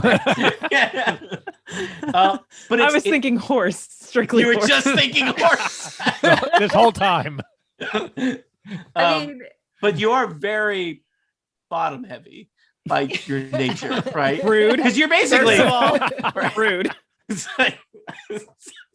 I mean, you're fine for a centaur, but centaur. I mean, because you're basically almost all of a horse, right? And then half of a person. Like we Right. describe you as half horse, half person, but they give you way more than half the horse. What a savings! So yeah, Horses are mostly bottom half, right? Yeah, well, because it's really just like the neck and up is missing, right? So that's like, I mean, and horses are, no offense, heavy. I mean, heavier than people. Yes. They're as heavy as a horse, literally. Yeah, you have 2 torsos. Right? Yeah. 2 hearts, 2 stomachs. So there is a question. I think there's a very realistic question here about what does it look like when a centaur tries to climb a little hatch into an attic. It's also a very low ceiling in there. Okay, fine. No. I mean, you just have to tell us how ridiculous this looks. No one is saying you can't do this. No, it's true. Yeah. Okay, so what I want to know is how high are the ceilings in the main area? I think it's about 10 feet high in the main area. It's probably only about 5 feet high in the attic. Okay, so up to my back is 5 feet. Yep. And I'm about 7.5 feet tall, up to my How head. are you at limboing? Roll for limbo. I don't have that. I mean, I have an athletics. I think pretty good. limbo is probably acrobatics. Acrobatics is that's not bad.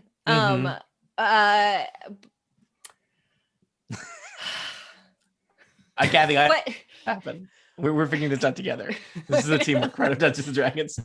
I feel like she would rear up on her hind legs and reach up and pull, kind of do a whatever those kinds of like muscly things are.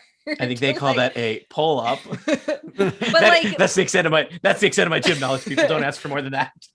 a pull up, but then where you like lift, Push your entire horse body up. Yeah. Well, no, she just has to pull so Yeah, that and then her you can- forelegs can And then get kind up. of Right. scrapple, right? Yeah, So yeah. I Very think they call that a gracefully. It's gonna get stuck in that hole, pretty. and there's gonna be this big horse butt.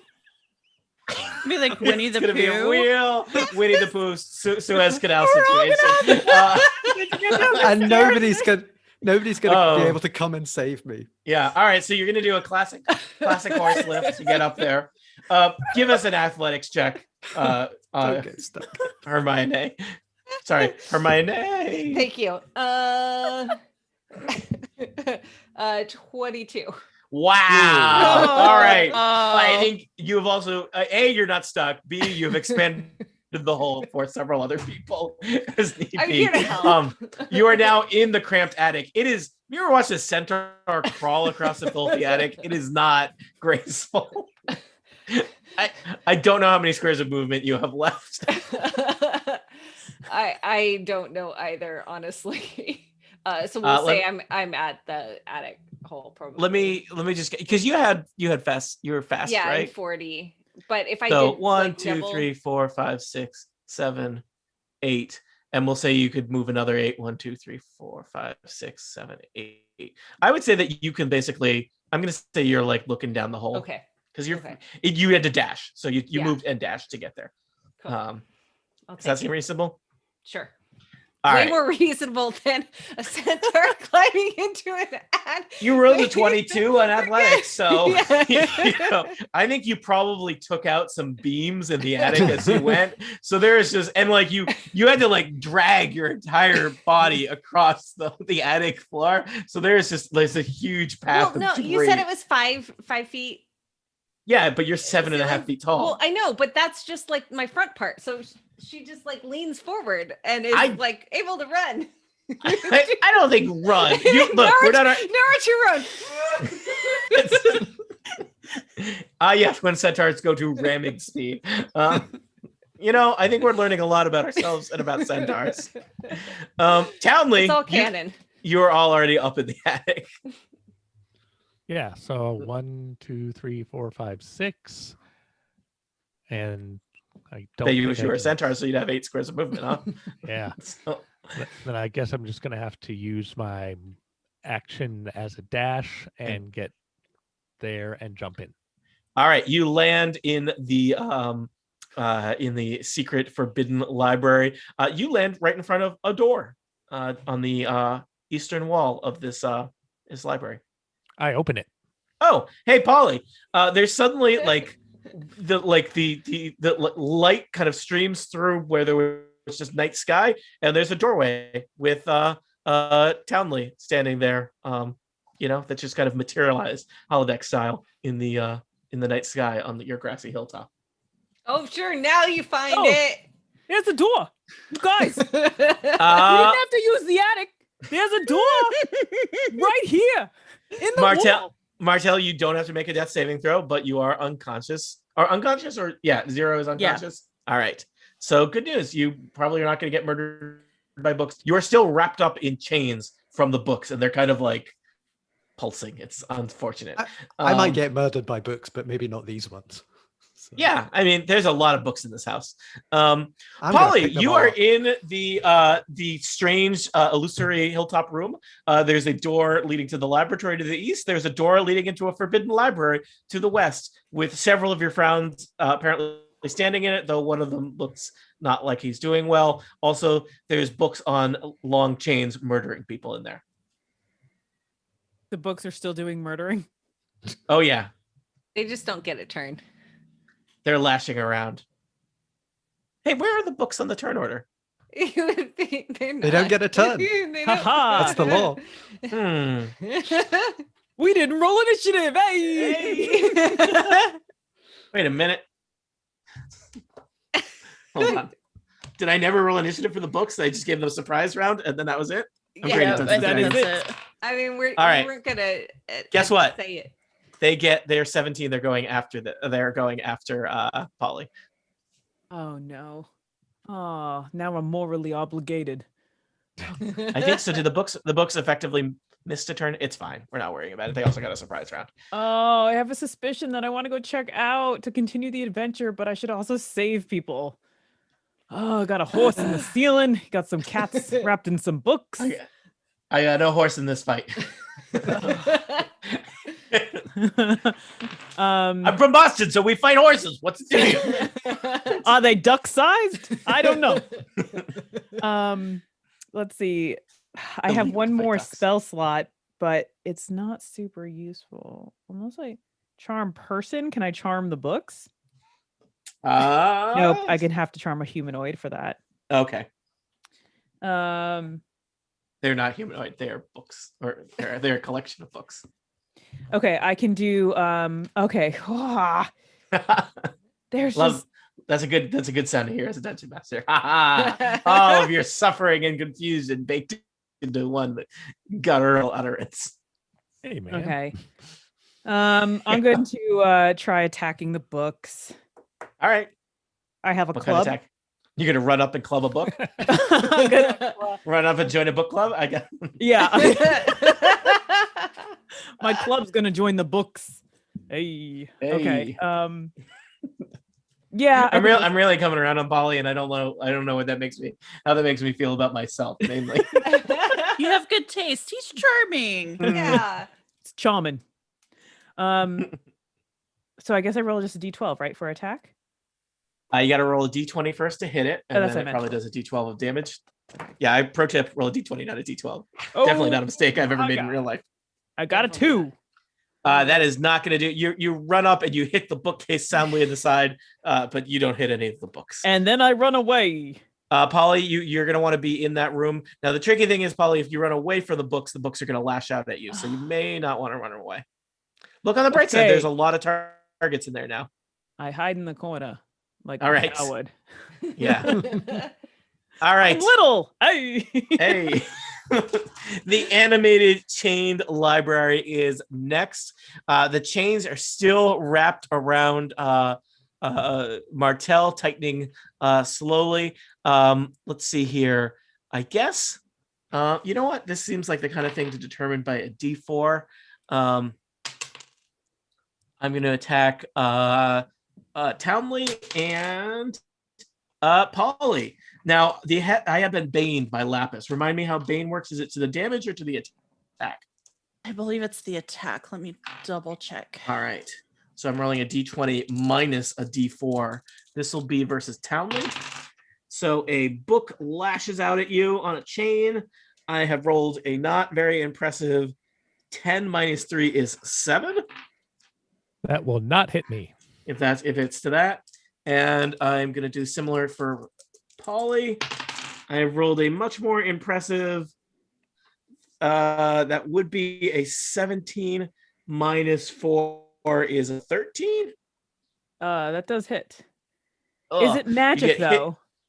It is not magic. It is Okay. bludgeoning as you get hit in the side of the face with some books and chain. You're going to take 6 bludgeoning damage. Polly, you are also like wrapped up in chains from the books. Oh no. Poor Just gonna put Paulie's hurting. little icons on people. All right, Lapis, you are in the room. Okay, well, first I give thanks to Osiris for granting Martel what is hopefully a stay on his death. And then I am going to... Oh, I never equipped my weapons. One moment, please. Pro tip: equip your I weapons. know. I definitely have never I've never- selected something and not Oh, equipped it. I certainly never bought great armor and forgotten to check the checkbox next Nope. to it and wondered, Definitely why am I not. so vulnerable? Why am I just carrying this giant thing of plate mail around in a backpack and not wearing it on my Yeah. torso? Definitely Nope. not. We're all great at Dungeons and Dragons. We're so good. Mm. All right, so I'm gonna pull out my mace. Mhm. I'm going to ask Osiris to grant me the strength to Murder books. Murder books, yeah, and forgiveness, because I don't think Osiris is like the god of literature or anything, but it's not gonna hurt. And I rolled a 9 to hit. 9 total with your Yeah. modifiers and stuff. Yeah. All right, it's hard. You're trying to duck and weave through the chains with the books on them, and you can't find an opening, and you do not manage to connect with the chained library. That is a bummer. Okay. All right. Hermione.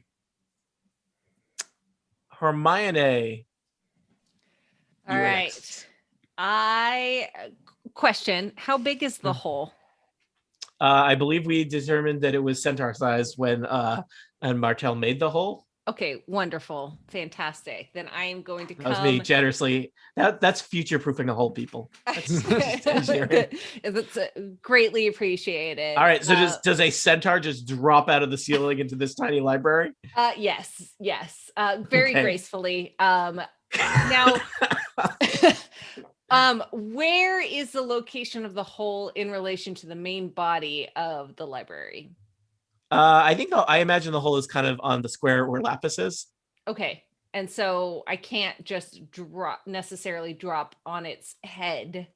I'd have to on the library, and not really, because the library is like a shelf built, floor to ceiling in the western wall. No. Okay.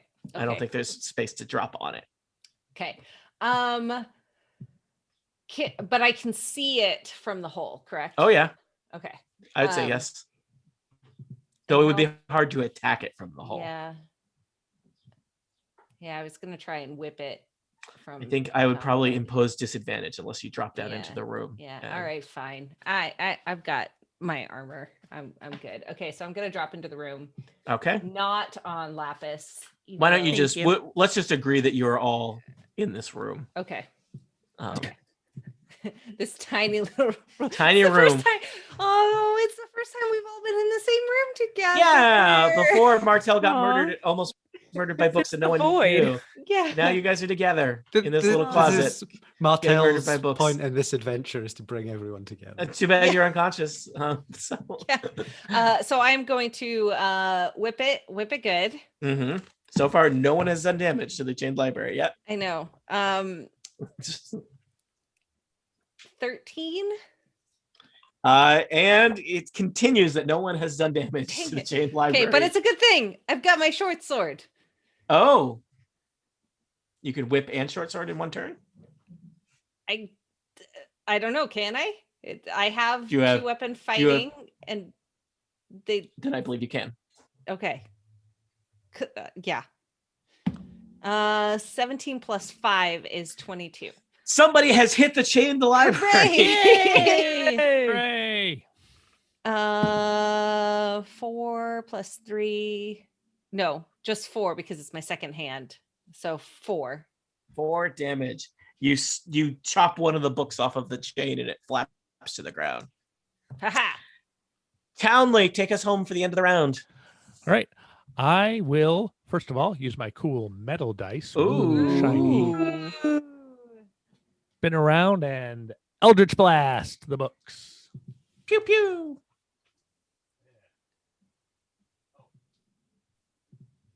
$21.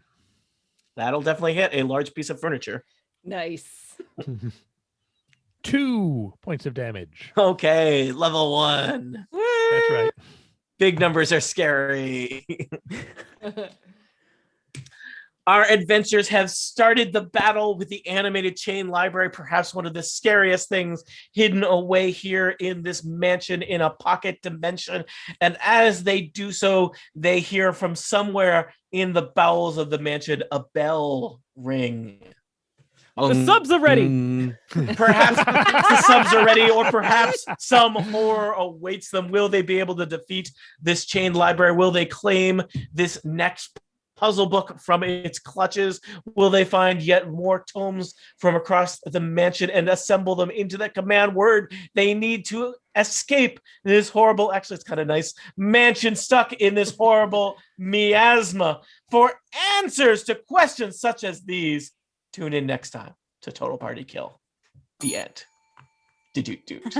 Ding. That's what the bell sounded Yay. like. Bell. Slightly more, but with a haunting reverb. Ding. We can add that in post. Yeah. Thank you for playing, nerds. I will say you are getting near the end of the adventure. There are several books still to be found. You have found what? The R, the T, the Y, and located but not recovered the L book. Yes. And have thought about that. I encourage you, since we might not play again for a little while, you might think about, you can even use the chat in Roll20 if you want to put down like notes for yourself. Do I need to write down all of the words that we've tried? Because I feel like that's really important. You think the words that didn't open the door are going to be important? To make sure that we don't go for it again. Oh, then we don't look Yeah. around. Let me just recap, because it may be helpful for you to know which rooms you kind of searched more thoroughly than others. The very first book was recovered by Martel in the library, which was the R book, correct? Yes. The Technically, T book? it was Hermione who picked it You're up. right. Sorry, Yeah, Hermione. I grabbed Spotted it, by thank Martel, you. picked up by Hermione. In the library on the first floor. Townley, you picked up the T book in the laboratory on the second floor. Hermione, you also picked up the Y book in the trophy room on the second floor. Uh-huh. And the L book is in the secret library. So the 4 books. There may be more books. I don't know, that may be on you to keep track of which rooms you feel like you very thoroughly searched versus just looked around. There were also rooms that you visited before you knew that there were books to be found. Yeah. Is there any way to like write? Oh, okay. Here we go. I go. think we both have the ability to write on the map. Oh, no. Undo. Oh, no. Okay. Well, we'll make that a T. Looks like a J. It does. Look, I'm doing a background. You're doing the best you can. It's good. Yeah. Let me tell you, skills in defacing maps will come in useful. I'm no. practicing. It's Gribbets all over again. Here we go. Okay. All right. Look, Mom, is that what that says? No. So yeah, so you've got notes to yourself there. Yeah. Anything else? People feel okay across this adventure? I will tell you, there was a solution to the telescope puzzle that you have now subverted. So Good. brute force your way through. It's possible you could still learn how that worked, but you no longer need to, because you smashed some floorboards instead. So, Hooray! We have solved your telescope puzzle. Yeah. the other group, I ran this as a practice for an in-person group that includes some MIT Mystery Hunt players, and they were very excited to solve puzzles. You guys are more of the floorboard types of party. So Yeah, you know, the important thing is you know who you are. right. We're really like delving deep into our personal. I think Martel is going to have some kind of revelation after all this. I also think he's going to give up writing. Okay. Well, bootleg / YouTube stream. Thank you for watching along with us. I don't know when we'll play next. This was kind of a fill-in for another thing that didn't happen, but we will be back to Candlekeep at some point to finish this adventure and possibly do more adventures. It seems like so far a pretty fun book. I've read a couple of the adventures. I am excited to run more of them, whether for Total Party Kill or for other things. But we'll be back with other streaming D&D in the near future. Thanks for watching / listening. I'm going to Hi, stop the live stream now. friends. Bye, nerds.